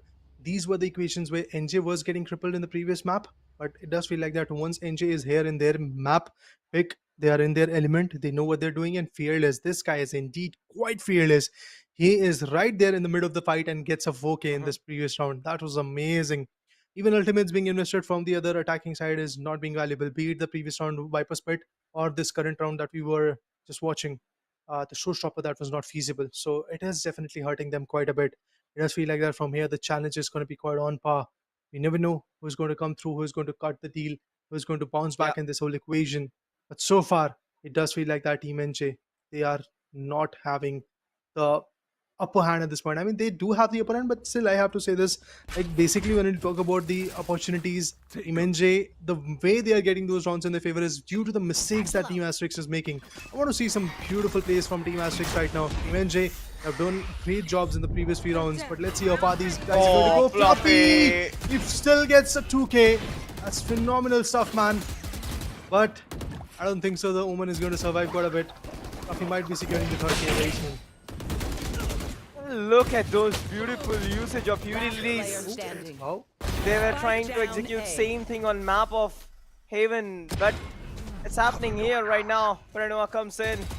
I mean, there are so much util stacks that opponent isn't able to answer anything. Wave with the sheriff is gonna be moving a bit. Petopa finally settles him down for that final frag. So it seems like Team Asterix does know that there is going to be a lot of util usage onto a A side. Still, they are trying to push all the way in. I mean, if you know that Team NJ style is like that to play on defense side, that they're gonna go for attack, so you need to wait, isn't it? You need to stay calm. You need to get those picks around because they're gonna be pushing individually. Eventually, if they are using the utilities in the initial stages, isn't it? That same thing happened with us as well. Rita, if you know, you know. Yeah. And it's gonna be a split now. Better way to, you know, start things off.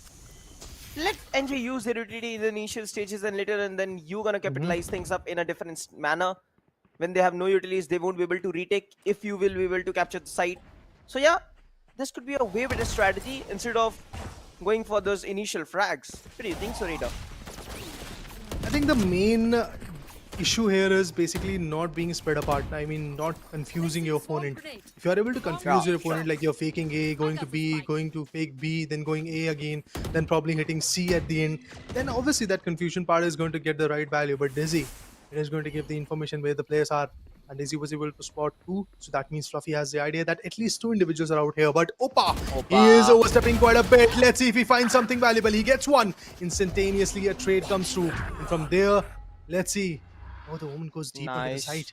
Fearless this time. Will he be able to get a 3K? I mean, he is looking forward to get a 3K to equalize the stands, but it's just not going to be that easy. On the hindsight, even on A, we get to see Fluffy getting countered. That means it's a good opportunity. But Fearless, he gets a 2K. Strike He's down, about to get a 3K. Will he be able to get it? Quite possible. But so far, still waiting patiently. There goes the smoke. Spike has to be picked up. Last player As we can see, standing. the turn of events are not going to be good enough. Wave this time is going to clutch it away. Takes him down. And the rolling thunder will come. That means the plant is going to get denied. The time is going to get consumed. They're once again going to stick it away. They know that the time is running low. So yeah, there you go. Spike has been planted and now it all trickles down to a 1v2. Near gets a 3K. Wave was able to clutch that moment against Fearless. That was very, very important. And finally, a second statement coming in from Asterix. Way too many rounds have been lost. But finally, they have a comeback. Fearless, what a beast is he, dude. Just see how he anchors those sides as well. And after eventually Wave was able to annihilate him out, Rolling Thunder also came in. But, you know, he wasn't able to delay the cause. Anyway, good try, that flick. It's going to be 5-2. Asterisk. Now they're standing a chance. But you know what? NJ won rounds after rounds after rounds, but still they weren't able to, like, save those creds. Turret down. Just look at their economy right now and the guns they are buying. It seems like Asterisk this round is more into their favor. I don't know what they're going to be planning, but they need to give it all. Asterisk need to win this one because NJ is just standing on a disadvantage, quite a disadvantage. So it might work into Asterisk favor. Even when it comes to ultimates, we have a Nightfall and also the lockdown available. So yes, Yeah. it's a very good execute that could come through from Team Asterisk. But in order to deny that, we have the overdrive, we have the From the Shadow. But From the Shadow is more or less like getting the info type of ultimate. And on the hindsight, yes, you can put a bit of a pressure and confuse your opponent. But here comes the attackers KJ lockdown. As I said, it is indeed going to come because this is the best time that you can utilize that. And once that lockdown is invested, I think at this point, taking some good picks is Opa's goal, but he's not going to get anything valuable. He gets shot down ultimately. Oh, yeah, that is good. Shortage set, having the height advantage. Nightmare also is here. The Nightfall is going to get invested, and from here, yes, things will go haywire. But I think Team NJ, you have done a good job at making sure that Asterisk is going to invest all those advantages. Yes, we do see the Showstopper available, but I'm scared. Maybe even Showstopper is going to get invested. But a high-low combination from Tree, that was good. That was good. One guy was crouched, the other guy was like standing tall, and he knew that the high-low combination is always going to work because you can either take one down or the other guy down. You won't be able to take two down in a single spray, in a single tap shot. That's exactly what was valuable. Now NJ's last individual, Reach, he wants to save the round. And maybe that weapon save is going to help him in the next particular round. But this was a very, very efficient win. Although a well-invested one from Team Asterix. But at the end, if you are able to win it, you can easily invest a bit in the next round as well. Careful here. I mean, what I found is when Asterisk plays slow, they made mines flow. Exactly. Asterisk is delivering that. Earlier, they were trying to be in a pretty hurry-up situation. Things were going quite chaotic, but now it's all calm and composed. Now, Team NJ, they're gonna have pretty much buy on this particular time. Thanks to that flick, he was able to save that weaponry, and his team will be going for the forces as well. Only 69G, he wasn't able to buy so much. The WTDs onto a C side made them feel that we are gonna be rotating, entering towards C, and now they're gonna be moving towards A. And it seems like the other two, they are trying to commit a bit more aggressive onto the C, but they don't have information that players are going to be present there. It's going to be defenders lockdown, Showstopper to deny that lockdown as well. The side under control, and it's going to be Omen who's going to be using his ultimate from the backside. Do they have that intel? Oh yeah, they have. It's going to be big, but he wasn't able to do it. So Fearless! He's a freak! Fearless! He's a freak of nature, dude! He just got 3K! Just by backstabbing their opponent, even their opponent knows their position. How can you miss that Asterisk? I mean, This guy not just knocks your door, but he bangs it. He tells you that I'm here out in front of you, and he still delivers. Now that's a statement from Fearless. Even on the chat, we can see that people are voting for Fearless, Wave, and other guys in terms of who is going to get the most kills out of this particular map.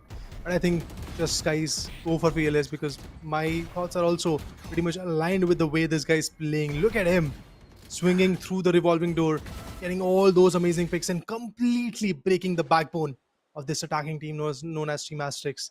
NJ has Really, already you know done what? 50% of the job. Yeah, I mean, Fearless is not picking Omen. He is Omen for Team Astro right now. rightly The way said. he's playing right now, he's like getting 3Ks, 2Ks easily Where are every round. It doesn't matter who are you. I am inevitable. Oh my god, what a play. What a play from that Omen. The way he's performing, as you rightly said, indeed he's like a Omen himself. Oh, On the hindsight, yes, we have some initial picks. Opa getting the better out of it. There's 2 down. Attackers are once again miserably failing. Asterix, how far will you go? That's a big question. Will there be a 3K coming in from Opa? Not yet. Fluffy finds Good, 1. Opa gets Fluffy. denied. Fluffy gets a 2K as well. The question is, what will Rise into? Being an initiator, goes in for the plants, gets some extra credits for the team. And from there, the follow-ups are going to come through. Alright, the doors are wide open. We get to see Trash being utilized. Oh, he gets retained. That's it. He was about to like bail out from this equation, but he gets retained. Also with the fall time, things will change. Ooh, detainment was gone, but eventually Netflix was like a little bit more quicker in his swing and eventually a little bit more swift with his aim and shuts him down. With that, it's 7-3 already, guys. Gecko goes gluck gluck gluck, and the round goes out of equation. Resin was trying to run as fast as he can, but Thrash was always present there to hurt him down, and along with that, a lot of combos went over him, but Opa, what a play by him. Even Turret was, kinda damaging him, but it doesn't matter. He was there to hunt, and Fluffy also later on went on towards the B main and provided a bit support over there. But Ryzen, a good try indeed, but wasn't able to convert this round. It's gonna be 7-3, and Team NJ is looking superb, stronger. I mean, it's more of a defender's day today, I feel like. Whoever is defending is gonna like grab rounds after rounds after rounds. And Team Asterisk is now looking onto his, bad side. Earlier they were able to dominate by being on the defending side. What is that cause? Actually, I don't know, Raider, but it feels like whatever NJ wasn't able to Interesting. figure out in the previous map, they were able to do it so in this particular game. I think map pick changes a lot of things because now it does feel like that NJ is at a very comfortable spot. It's like they have got their element here in their favor. They're just performing in that particular manner. Revolving door is going to get opened. We'll get to see Deadflix swinging from that particular corner, getting some crucial picks. And finally, yes, once again, Asterix is going to get shut down. Nothing to really offer in this round as well. Yes, they were able to get Gecko out of the equation. That was it. NJ, so far so good. Definitely dominating the whole perspective at this point, and yes, they are making sure that Asterix attack are not going to be valuable. But I think Asterix, you still have one more option, and that is get this round. Make sure that the scoreline is 8-4, and you can come back even more in a stronger manner when it comes to the second half. I think when it comes to the controller part, I think Asterix is going to do a fun job at it, because they're going to block off the sites with smokes, with toxic screens, snake bite. All those things are going to be immensely valuable. But once again, you get to see fault line coming in. That stun is obviously going to make sure that you get pressurized quite a bit. But there are 2 individuals holding this tree. Nightfall is here, but nobody is getting attained by it. Deadflick finds one. Instantaneously a trade comes through. It does feel like that a round for Team NJ. Once again, Viper Speed being invested. Heavy investments are coming in heavily. I guess these individuals are going to put the best out of it. But Viper, he needs to go for a plant. But look at this turn of events. Oh my god, this is bad. This is absolutely bad. Opa catches off guard.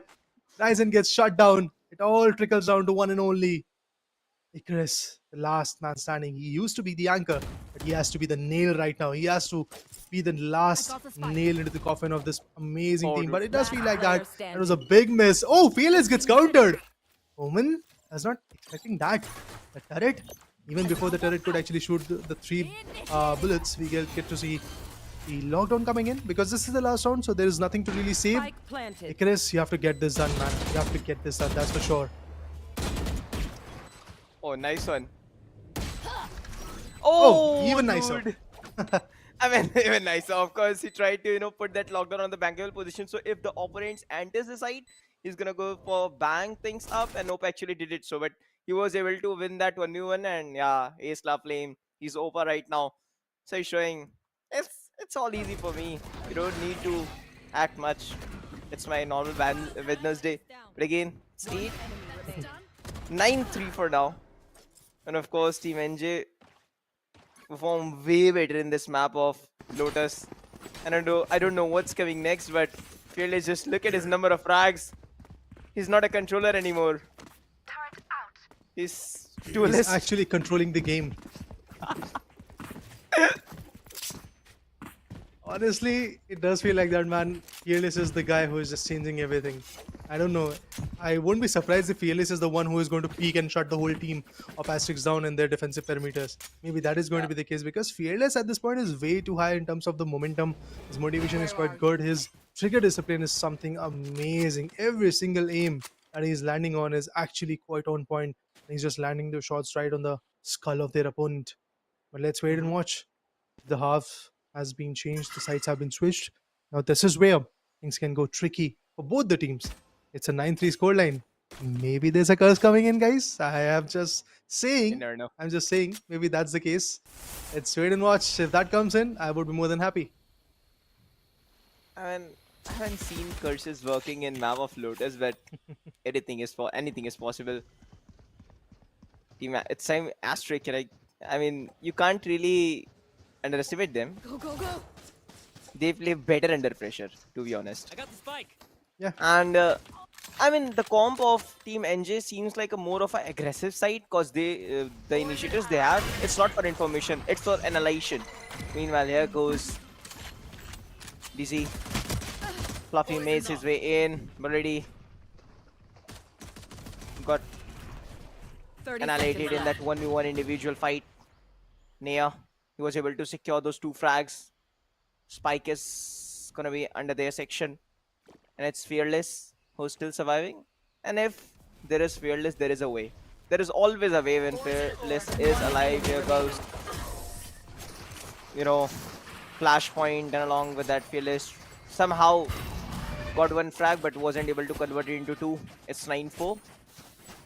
Asik needs to win this one as well. I actually thought that this that particular round is going to be a flawless round, but anyway, it was not a flawless round. It was a near flawless one because Fearless, whenever he is going to come in a round, he is still going to get the value. Look at him, still getting the first frag for the team, and none of his individual teammates were like successful in getting even a single peg, but Fearless still gets one. He's able to shut the guy down behind the boxes, but finally we have a 9-4 scoreline and a good sigh of relief for the lads of Team Asterisk as they do have the bonus buy. Highly probable that they're going to get at least a 9-5 scoreline from here. All the individuals are now slamming onto the B side. But the turret is going to give up in their position. Here comes a beautiful shot. Outlaw gets a big pick. But at the same point, Snake Bite also is valuable. That's amazing. Not just that, Icarus through the revolving door shuts 2 more down. That's it, guys. A quick one for Team Asterisk as they were able to back this out in their favor. But the bonus buy is still going to be in their favor as it's just, I guess, the Raze who is going to go for the reinvestment because he was investing on a particular Outlaw. I might be wrong in that particular scenario, but maybe the reinvestments are going to come through. So not a lot of damage was like implicated by Team NJ. They should have like at least taken down 3 individuals so that the pressure would be on Team Asterisk, but that's not going to be the case. As you can see, it's Icarus who is going to go for a Sheriff. On the hindsight, Yash is still going to play on a full buy with an Outlaw. So it's going to be pretty fun to watch from here how the equation goes on. Luffy pushes in. Yash still holding the corners. Revolving door still into the action, waiting for the paranoia to come through. But so far, nobody is really committing. Like smokes, utils, but there you go. Wave finding a crucial pick. Not just that, we'll get to see Near retaliating it. The trade fires are following up. But yes, this is a gutsy move. You can go down. Just back out a bit. But just survive. Yes, he did that. Asterix, yes, she knows how crucial of a round it is. How important the things are from here. They were looking forward to create a flank, but that's not going to work. Now once again, sticking their paws right here. But beyond the rubble, the Prowler is not going to get anything. But this Haunt is actually going to give up a lot of info. Yes, even before that, info could have been collected. They were able to shoot down that particular Haunt. But now Ryzen knows that there are certain individuals who are still lurking here. Oh, nice one, Yash. He was able That's to convert amazing. two with his A. Guardian. One enemy remaining. Is he gonna go 3? Oh, Yash did it with Pain Shell as well. It doesn't matter who are you. I am Yash, and I'm here to make sure that my team wins. And Asterisk gets the 3 in a row. Dude, it doesn't seem good for the opposition. And the ground, which was totally in favor of Team NJ, it's slipping away from their hands. They need to stand strong. But you know what? This round, they won't have much buy. It's Uh-huh. 9-6 already, and if they don't put effort from this side, then it's gonna be all over. So yeah, it's a good time to actually think out, and they actually went for timeout. They will be discussing, Yeah. strategizing things up. 69J is going to be providing his intels that what we can really bring up onto the table. I feel like they could have used utility in a better way, but due to that Viper toxic screen, it becomes really tough to actually get that intels around. You never True. know where players are going to be hiding in. They might be, standing really close. They might be standing far away. So it's already, making them vulnerable on the same point of time, giving a bit of damage. So it's hard to do things up. But yeah, Team Asterisk. Now, what they are going to be planning in, because they already have a good amount of buy. The back-to-back won 3 rounds, 3,000 plus. They're gonna like grab 6,000, and it's not like round went literally close.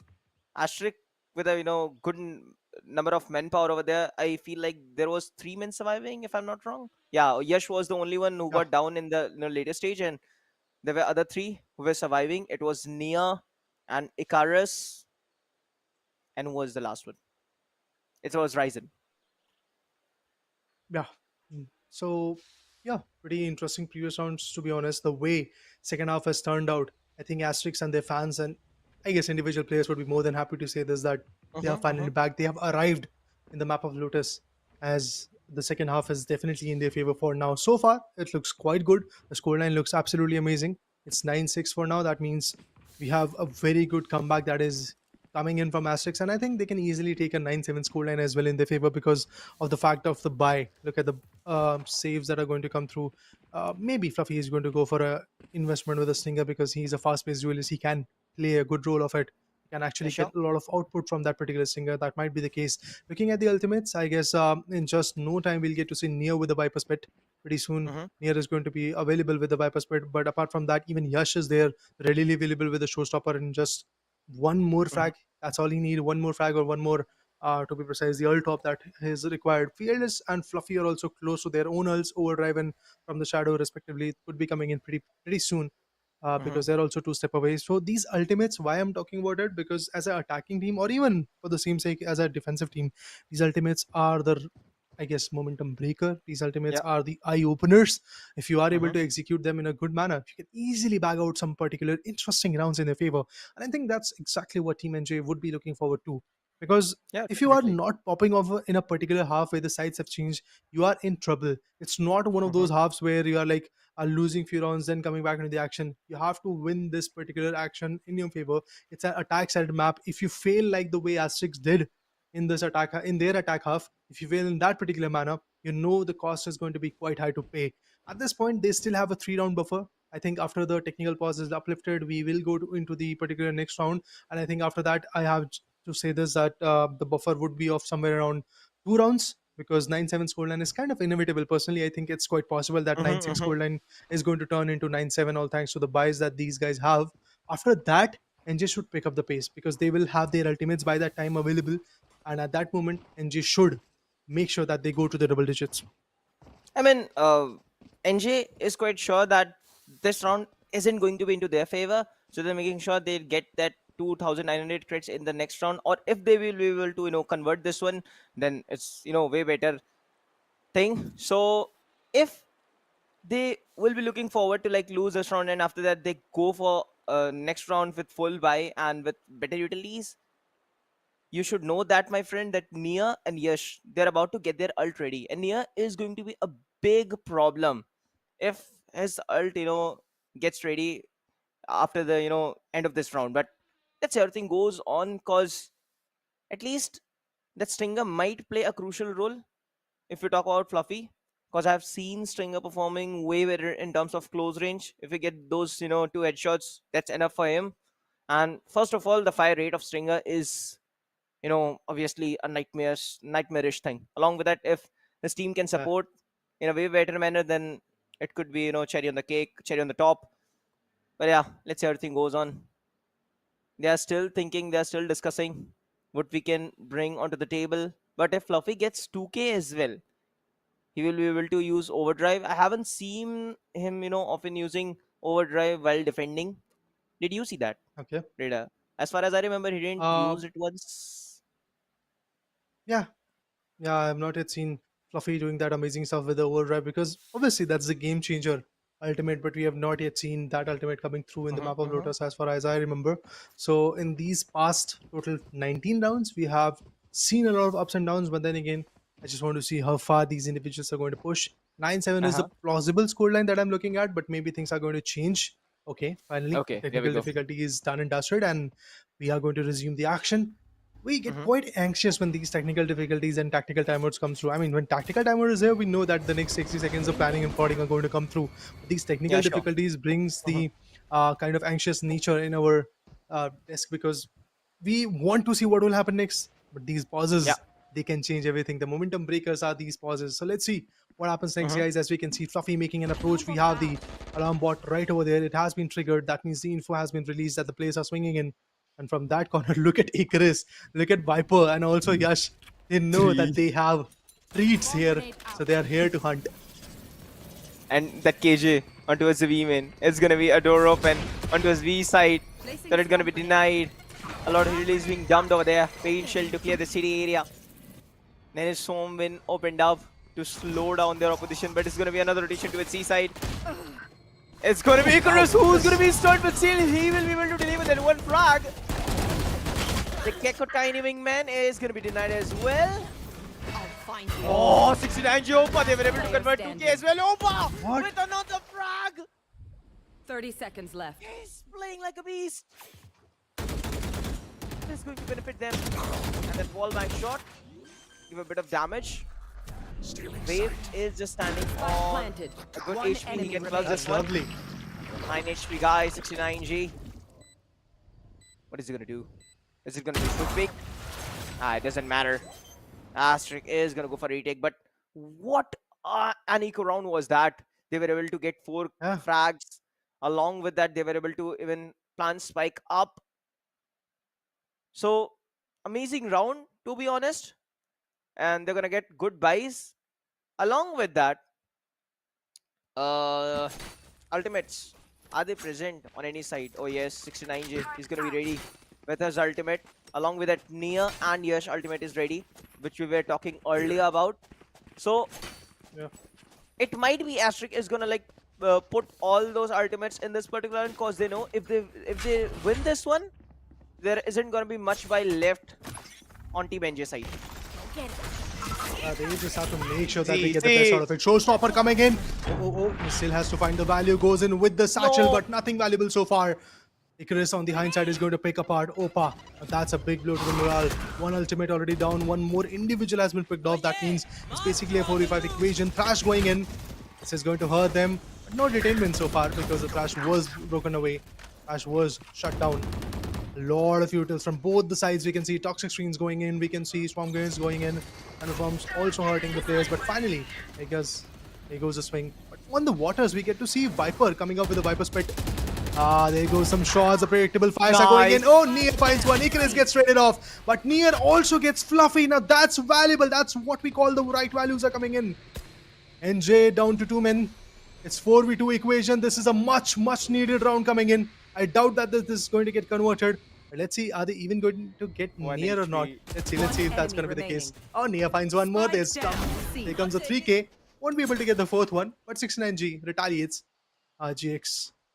Let's see. 30 seconds This left. Vandal, if 69G is going to clutch away the moment. Has got a mosh pit to work with. Has got a wingman as well. Oh, I don't think so. It's going to be effective enough.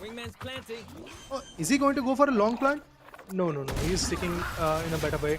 Long plant is not going to work. Even the plant is not going to work. And he wasted his util known as the wingman as well. So at the end, it's 9-8 scoreline, massive economical disadvantage for Team NJ now, and Team Asterix on the other corner. They're like, yeah, that's what we are here to do, and we are going to do it in a good way. And the big stuff is they are not letting things go. Asterisk is quite serious right now because they knew that every player got that potential to actually charge and at any cost. So they like literally blocked all those 3 exits from that particular site. So whenever like 69G is gonna like go for switch, but there wasn't enough time left. So still one literally used utilities. Paranoia being utilized up into the area. Here goes the overdrive. They're going all out. And of course, Down A. if you can't do it Last now, player then it's going to be standing. never. This round was over soon before we realize it. Action goes out of the hand. Asterix once again, they are prevailing as they have been, equalized the whole scoreline. That's amazing. Now, looking forward to see how the whole equation goes on. And once again, guys, I would like to say there's the polls, polls that you can go ahead and vote on the chat section is also quite amazing to watch, because we get to have that insight from you guys as well. The question was, as I asked earlier as well, that who is going to get the most kills in this second map.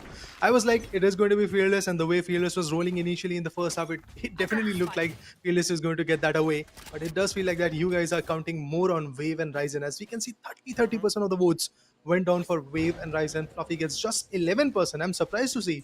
I mean, this guy is up top on the level up leaderboard, guys. Do not count him out of equation. He is still going to pop off. Maybe the time is not yet here. But as I can see, Asterix, NJ, both of them standing at the same front. They do have the full buys from both the sides, I believe. Yes, this could be the round where things will change. Oh. Fluffy tried to deny all those rounds, but it was being placed a bit, and of course, it's gonna be Fearless who's gonna be holding on to his favorite spot, and he always makes sure that he reaches his position. Lockdown being initiated. Of course, this was the ultimate present onto their opposition side. Gecko ultimate was being utilized in the previous round. Oh, detain. There isn't much. Yeah, actually, he tried to get those frags as much as he can, try to save this ultimate, but Icarus gets to Ryzen with another one. Opa, last man standing, is gonna go for those nanoform lineups, but it's already late. He lost this one, and Asterisk finally an advantage. First time in Lotus, Asterisk was able to take control, and you know what, Trader? NJ didn't even won a single round after the side switch. They started losing rounds after rounds after rounds, and it's already been 7 in a streak. I have to talk about what happened in the previous round, and the worst part was NJ's 3 individual got detained in that lockdown. You could have backed out, man. You could have like went down into the corners, but these guys were like, nah, we are going to just swing. We're just going to take the trades. And 2 to 3 individuals were detained, and that is worthless to have a man advantage like that. Ryzen on the other corner of the C mount gets few amazing picks. Not just that, he's still swinging in. Yash gets one more. It's definitely an 11-9 scoreline so far. Fearless still survives. With the Guardian, he gets one. Takes down Yash. Won't go miles as he takes down Wave as well. There's a statement, guys. The plan is yet to come. The overcommitments are going to be pricey. This was the wrong move coming in from Team Asterix, but as we can see, survival is still on. It's a 1v2 equation. What if it's going to be a 1v4? Just think, guys, if it's a 1v4, that would be amazing. The clutch could be absolutely on point, but it's not going to happen, guys. The Phantom is going to work its way. Nier is going to be phenomenal enough to shut the player down. It's 11-9 already. So back-to-back, 8 amazing rounds. Not even a single opening, as you rightly said, home, in the second half for Team NJ. Not even a single one. It seems like that they are here in the game, but they are not at all present. Yeah, exactly. The way Nier and Icarus are anchoring their sides is amazing to watch. I mean, what a great sight. Whenever you're, going to see, there is always that KJ Nanoswarm's presence, and along with it, if you push towards A side, it's always Viper to hunt you down. Okay, a good relay bolt comes in. Showstoppers, is it going to be denied? It would have been better chance. They could have stand out way more better if they were able to deny that particular stuff, but still, they were able to charge in with the sheriffs around. It's 9-11 already. They can't let Asterisk win this one. Yes, just surviving on 6 Last player HP. standing. Oh, And finally wow. Deathflick with a good peak and a good eco round coming indeed. Better Spike chance planted. they win this one. Icarus last man standing. Complete advantage towards NJ. Literally surprise their opponent out, but don't give this individual Last fights. player standing. Are gonna Oh, wow. like really face Anyway. the bad outcome, but anyway, it doesn't matter. At last, Team NJ finally was able to get one victory after 8 continuous round defeats. Finally, they break the silence. Finally, they make a move. And that too, it was a thrifty round in their favor that came through. That's amazing. They didn't have that kind of buy. But with the Sheriffs, they made a dent so massive that whole Team Asterix had to go down in that particular scenario. And now look at the Ultimates. In order to enter, they have everything that they really need. They have the Rolling Thunder, they have the Lockdown, they have the Thrash as well. Seaside is going to be the preferred side that they are going to enter and approach. On the high side, we do get to see the Nightfall and also from the Shadow available. From the Shadow won't be that effective, but there comes the Attacker KHA Lockdown. That's exactly what I was talking about. They are going to invest in it, but Nier is not going to back out that easily. He's still here. He knows that he has to get some good picks right here. If he gets it, he can be immensely valuable, but it seems like that he's going to get detainment. No, even before that, he gets taken down. Nier was not at all valuable so far. Yash gets the first pick. Here comes the Swamp Grenade. The plant is yet to come. The plant has been denied.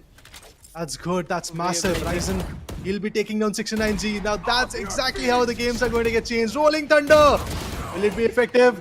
Not at all so far, but Fearless is still surviving. He gets a 2K. This guy is just changing the tides every now and then. He's the one who's breaking the silence. He's the one who trades away. Deathsick wants to go for a plant, but both the individuals are low on their HP. This is the moment, yes, be the duelist that you are loving for. People love you for. Oh, that's amazing. That was a lovely shot from the Shadow. Going for A. He's going to plant. 30 Fearless. seconds left. This is your moment, man. Fearless already got 2K. And he's seemingly looking forward to convert it to 3. What a great round it has been. And that's a 1v1 post-plant situation. Fearless just planted the spike in a tree area.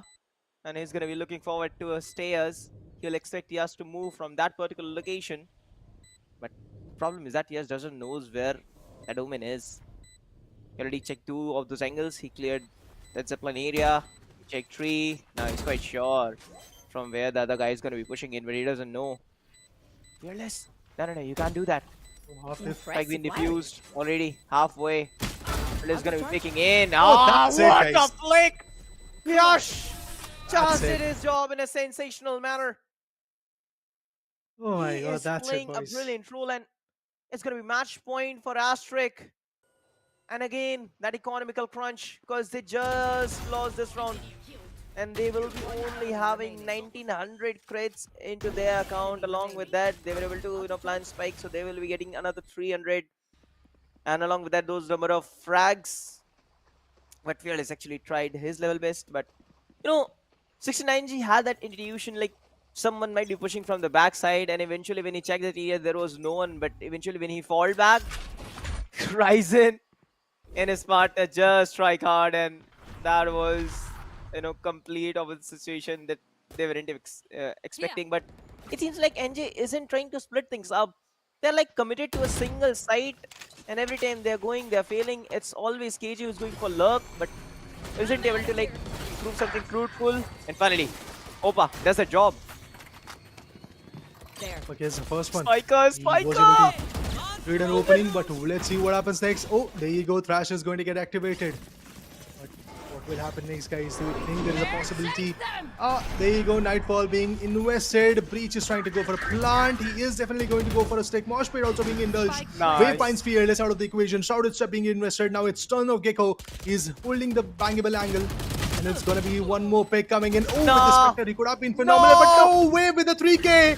The Omens today have been absolutely on point. But Fluffy and Opa, these two guys combined through the baby door. These guys were phenomenal. Opa gets a 4K in this pick. Ace Flame saves the day once again. It's basically one of those equations where you are getting brief momentums in your favor. But then again, trust me, just one more round is needed from both the sides. If it's Team NJ who gets that one more round, we'll go to OT. If Team Asterix is going to get that one particular round in their favor, it's done and dusted, guys. We have 11-12 scoreline. how close this action could be. Not close enough, guys. And we can see that the buys are here from both the sides, but the economical crunch on Ryzen is clearly visible because he has to invest on those utils. Players are pushing in. Dizzy is working. Fault line was able to be quite effective. Wave, they're holding a bad spot. Yes, he was able to back out with the help of Shrouded Step. Tuffy, he's pushing in already. Yeah, good control indeed. There goes Shrouded Steps falling back. Gonna go for retake. But Floppy! Oh my god! Ryzen literally fall into his trap. He came in across it. It's 3k for Floppy. And he's swimming looking forward for an ace. Is he gonna do it? It's a much needed time where Floppy needs to pop in and he actually did it so. But it's gonna be here. Who's gonna be shutting down Fearless? Showstopper of Yash. Hands down Death Plague.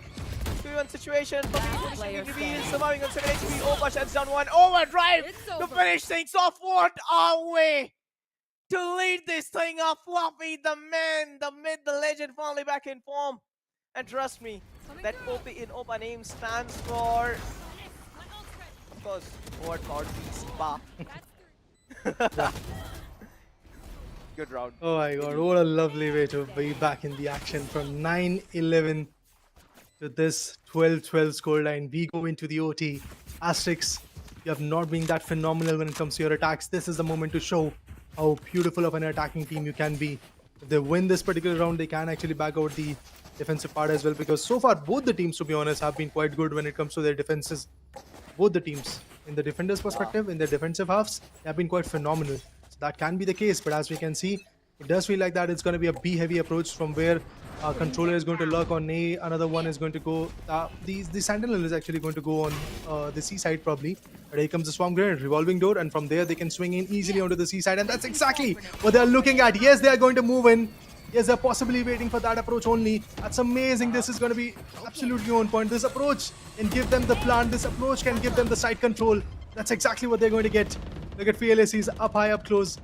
He can pick some players, but even before that, the plant has to get taken. Oh, actually, there's a backstab coming in. That's interesting. We do have a backstab. Oh, no, no. Oh, KJ gets blind, but Ryzen, what a beautiful comeback from his corner. Wave, Ryzen, Yash. These players pitch in at the right moment, and as we can see, it's all about Fearless. Once again, this lone wolf, the lone hunter, the Omen. Can he survive? I don't know. I don't know. He's not going to survive at this point. Oh yeah, there you go. It's done, guys. Ryzen. Ryzen is done. Ryzen was able to survive. 13-12 is the scoreline. NJ, the only advantage that you could have got in this OT is out of your hand. And one of the guys from my side literally wrote a hey and he won giveaway. I wasn't expecting that. But dude, Raider, why are you so lucky, bro? But it's 12-13 for now. 12-13, literally, at OT. Yeah. I mean, it's an all-out war. No need to fear of the economic crunch, but look at those guys, NJ. Those freaks, they are ready to utilize their ability and go all the way in. But Yash, with the paint shell, gets down Floppy. And Asterisk are gonna be like defending on this particular side. They already lost their duelist. I mean, both of the teams lost their duelist. And it's all down to those initiative sentinels, controllers fight. And it's gonna be a rotation to a C side. It's gonna be Karis who's gonna be holding this particular side, and he angers well. We all know that. He's gonna be slowing down that rotation a bit. And Deku Moshpit was so on point, and after that, that Aftershock is gonna literally clear that pillar. And so I'm been lights up to avoid that entry towards city area. And it's not going to be an open plant, so other players are gonna be playing inside the side. And along with that, Ryzen. And just look at that Omen. They're gonna be literally moving forward, and it's gonna be Wave. Opa just gets a bit of damage. It's gonna be 1v2 situation if he goes for that, you know, backstab fight. And it seems like Asterisk never go for that individual fight. It's like very rare occasion. They always go for the team fight. Ryzen gets 69G after spotting out Death Flick. Still was able to capitalize there. It's 2k for Death Flick. Rolling Thunder charge in. It's Ryzen who's been slowed down, and it's gonna be another OT coming in, dude. What is happening? OG number 2 is happening, guys. We are looking at the upper bracket semis. How can we not expect these OTs? How can we not expect these close cutthroat games? There you go. Team NJ bringing in the A game at this point. They are making sure that they still survive. Now Team NJ, they will be on the defensive part, and ASTERISK, they will be attacking. The previous attack worked fluently. The question is it going to work again? Are they going to go for the same approaches? I doubt that the same strategy is going to get followed up. But this time they can go for the A hit. Like, they are trying to go for it. But eventually it does feel like the 3 individuals are pushing. Now that could be a very risky push. That could be a very risky slam coming in. But Fluffy already pretty low in his HP. Getting tagged that much is not going to help you, buddy. Stay back a bit. Survive. Thrive along the way. Death Flick in the previous round was absolutely a big menace. And that's exactly what he's looking at in this particular round as well. He's waiting to get some crucial picks. Let's see if he's going to get any. But Fearless, whenever I see this guy, I am like, NJ, you are in a good hands. Let's see what Fearless can provide in this particular round. NJ, if they win this one, I mean, of course, we are gonna go like watch map number 3, and if they lost this one, that's all over. It's do or die situation for them. And it's like, just look at his positioning. He's just, holding on this particular Kabi, which was created by Viper's wall, but it's already down. Ryzen is about to peek, but he doesn't know his position. Still, he was able to, totally believe on his reflexes, and he hunts down Initiator. And just surviving on those 2 of those warriors somehow. 30 seconds get left. rid of that siege, and it's gonna be a appealing push. Player standing. Gets one, but Fearless, he won't be able to do it every time because KG was just standing on towards the main angle. Spike Got that planted. guy down. One Poison down. Clown middleize up, but it doesn't matter. It won't be used up anymore. On goes in. Opa, his position being Swarm revealed. grenade. Another 2s as well. But as he knows, there is one guy just near Plateau, and Ryzen just reveals his position. There's Swarm to clear that angle, but it doesn't matter. Ryzen will get another kill to finish things off in style. And yep, NJ, you need to win this one at any cost. You need to win this one if you want to survive, if you want to play map of Ascent.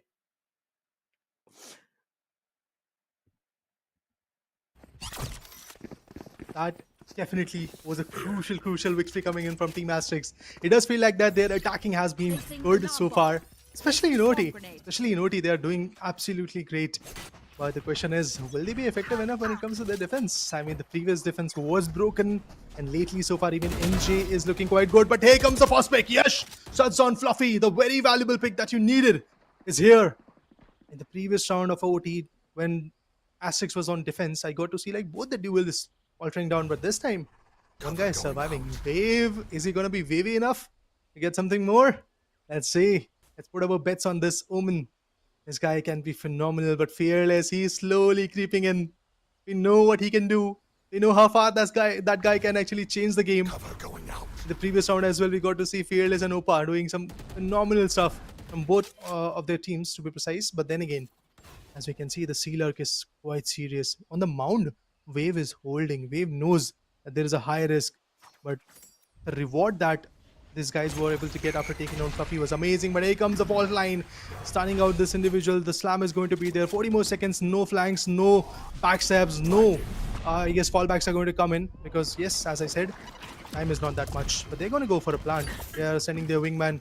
Actually, it's not the planned wingman, it's basically the stun wingman that was coming in. Dizzy, not going to be effective enough. Position has been curious. Wave, they're getting some big names in their favor, and it could be done. Opa still gets Wave out of the equation. The question is, will there be more picks? Yes, indeed, there's going to be more picks. Both the individuals are still getting the value. Fearless gets one. Opa is already on to a 2k. This haunt is going to hurt them, but the time is not that much. Fearless finds Ryzen as well. This could be it. The plant has to come. This guy just have to survive. Back out, bro. Just back out. Don't have to go for the plant. You just have to back out and it could be done. Oh my god. That's it. The plant is not going to be there. Team ASTERISK with a 2-0. They secure their spot in the upper bracket finals. They are the finalists so far in the upper brackets. Icarus, I know how happy you are going to be after this win. Near, look at him, he knew that how near their loss was. But these guys have done so much. They have done so amazing in this particular map, in this particular performance that they showed. I mean, what to talk about, to be honest. There are so many things in my mind. I would let you home, first of all, describe what happened in the previous round. I mean, wow, after losing 3 of those players, it was like dream shattered for NJ. But Opa and Fearless gave a bit hope. Those amazing combo, you know, literally started digging out frags after frags after frags. After that, those two players literally got slowed down. After that, you know, KJ was the lone survivor, was able to get at least Fearless, and after that, I feel like he could have pushed on. Opa, the more he waited, the more time he lost, and you know what, time is money. And this time was obviously his lost situation. He got a bit panicked, and later on he had that option to actually go for blind, and he was totally sticking with it. He wasn't even watching the other guy that they're gonna push in or not. It doesn't matter. And literally, that was a close call, but he had to do it at any cost. Well tried, NJ. It was not their day, but ultimately, a lot of stuffs that they really can put in the lower brackets. I mean, yeah, you're still there, man. Don't have a heavy heart. I mean, there is a reality that you have to look into, that you have lost this crucial upper bracket advantage that you had. But anyway, guys, all said and done, I'll talk about all those things, all those disadvantages, advantages in a bit. But even before that, let's have a look at this beautiful scoreboard.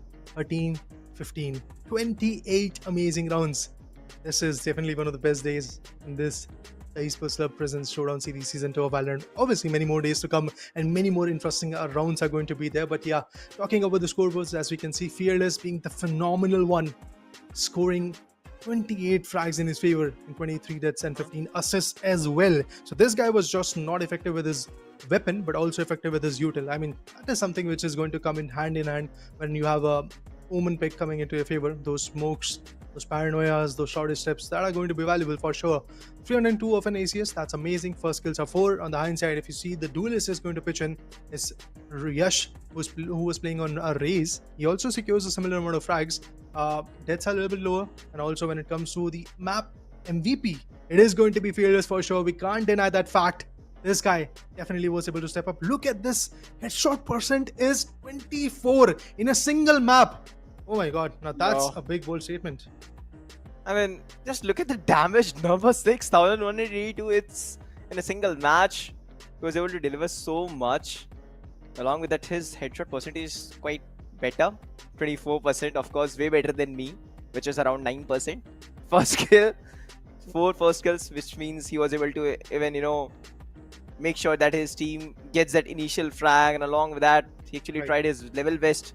He was actually clutch machine, to be honest, but he wasn't able to deliver it every time. Along with that, if you talk about Yash, he did a fantabulous job. In 2 maps, he was able to score 45 kills, along with that 8,606 damage. Okay, that was, you know, the, you know, double map thing. So yeah, well tried. And first bloods 10, he actually was able to play the role. The only thing was that Fluffy wasn't able to represent his team today.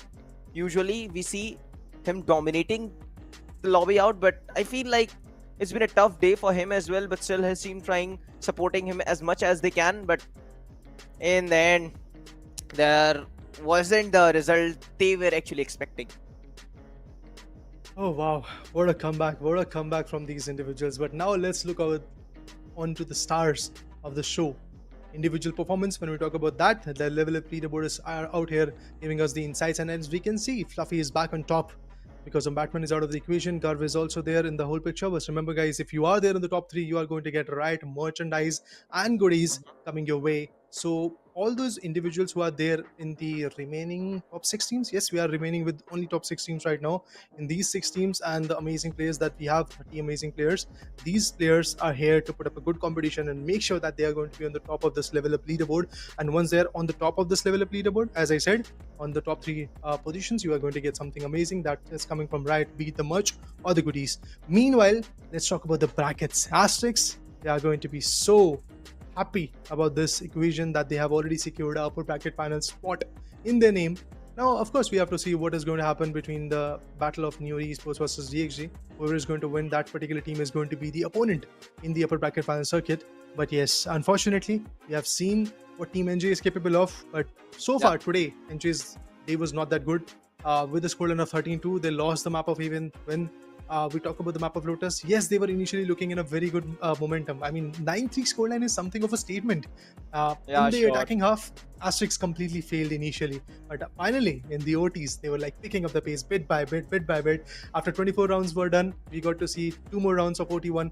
Then also the result was not that favorable. And then we get to see last 2 rounds, and out there, we got to see once again a phenomenal play was there. But before we sign off, anything to add on? I mean, of course, NJ won our heart, but wasn't able to win today. But at least I'm expecting they're gonna like buckle things up in the lower bracket, and they're gonna be back again to face ASTERISK in the finals. If it is possible, we never know what's gonna happen next. And along with that, I can't wait for next matchup. But for now, we need to take bit break. And thank you so much, Crucial Zotac Gaming, for making this event possible, and our media partner gossip.gg. Along with that, like, you can check out the review of those new Crucial Rams. Of course, I would love to see. Whenever I used to buy something like in the techie stuff, I always go check out those content which actually help me to get a lot of knowledge about those particular stuff. Radar, what do you do on like usually when you prefer those tech gadgets? I just go to gossip.gg, man. I get all my information over there. Regarding the GPUs, I just have one name in my mind, and that is Zotac Gaming for sure. When it comes to RAM, I've got my Crucial RAM already in my PC, so I'm happy about it, man. I'm just absolutely happy. I'm absolutely happy about the competition that happened today in the very first BO3. But obviously, as I said, there is one more BO3 due. So after a quick short break at around 3:30 p.m., we'll be bringing back the action with the match number 2 of day number 3 of playoffs. So stay tuned. We'll be back shortly.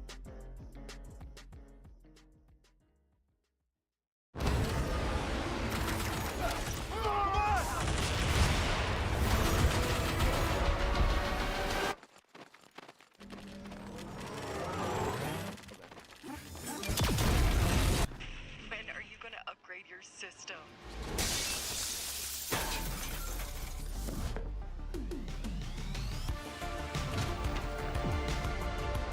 Alright, let's do this. Once there was a hunter who saw what others could not.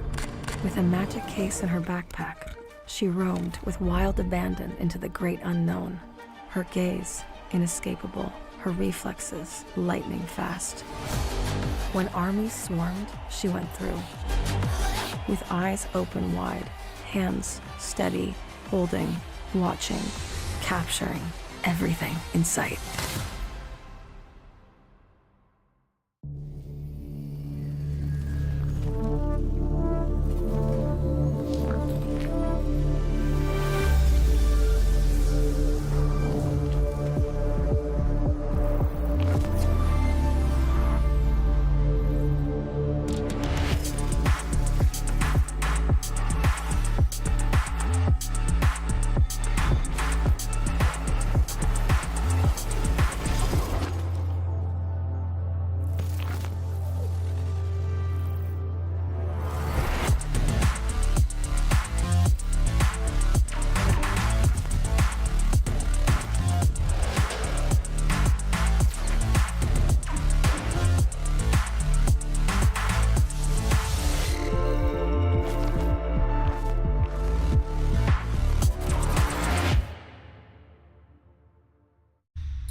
The Crucial Pro DDR5 RAM kit comes with a sleek, modern look that will complement any build.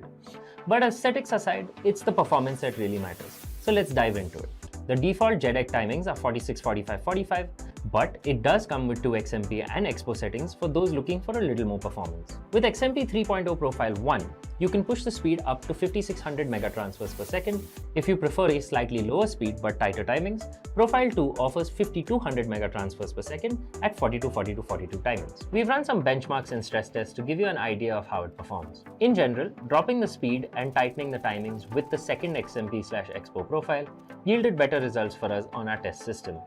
Paired with a Ryzen 7800X 3D, we saw anywhere from a 1 to 5% performance bump depending on workloads. All in all, the Crucial Pro DDR5 64GB RAM kit by Micron is a fantastic choice for first-time builders and enthusiasts alike.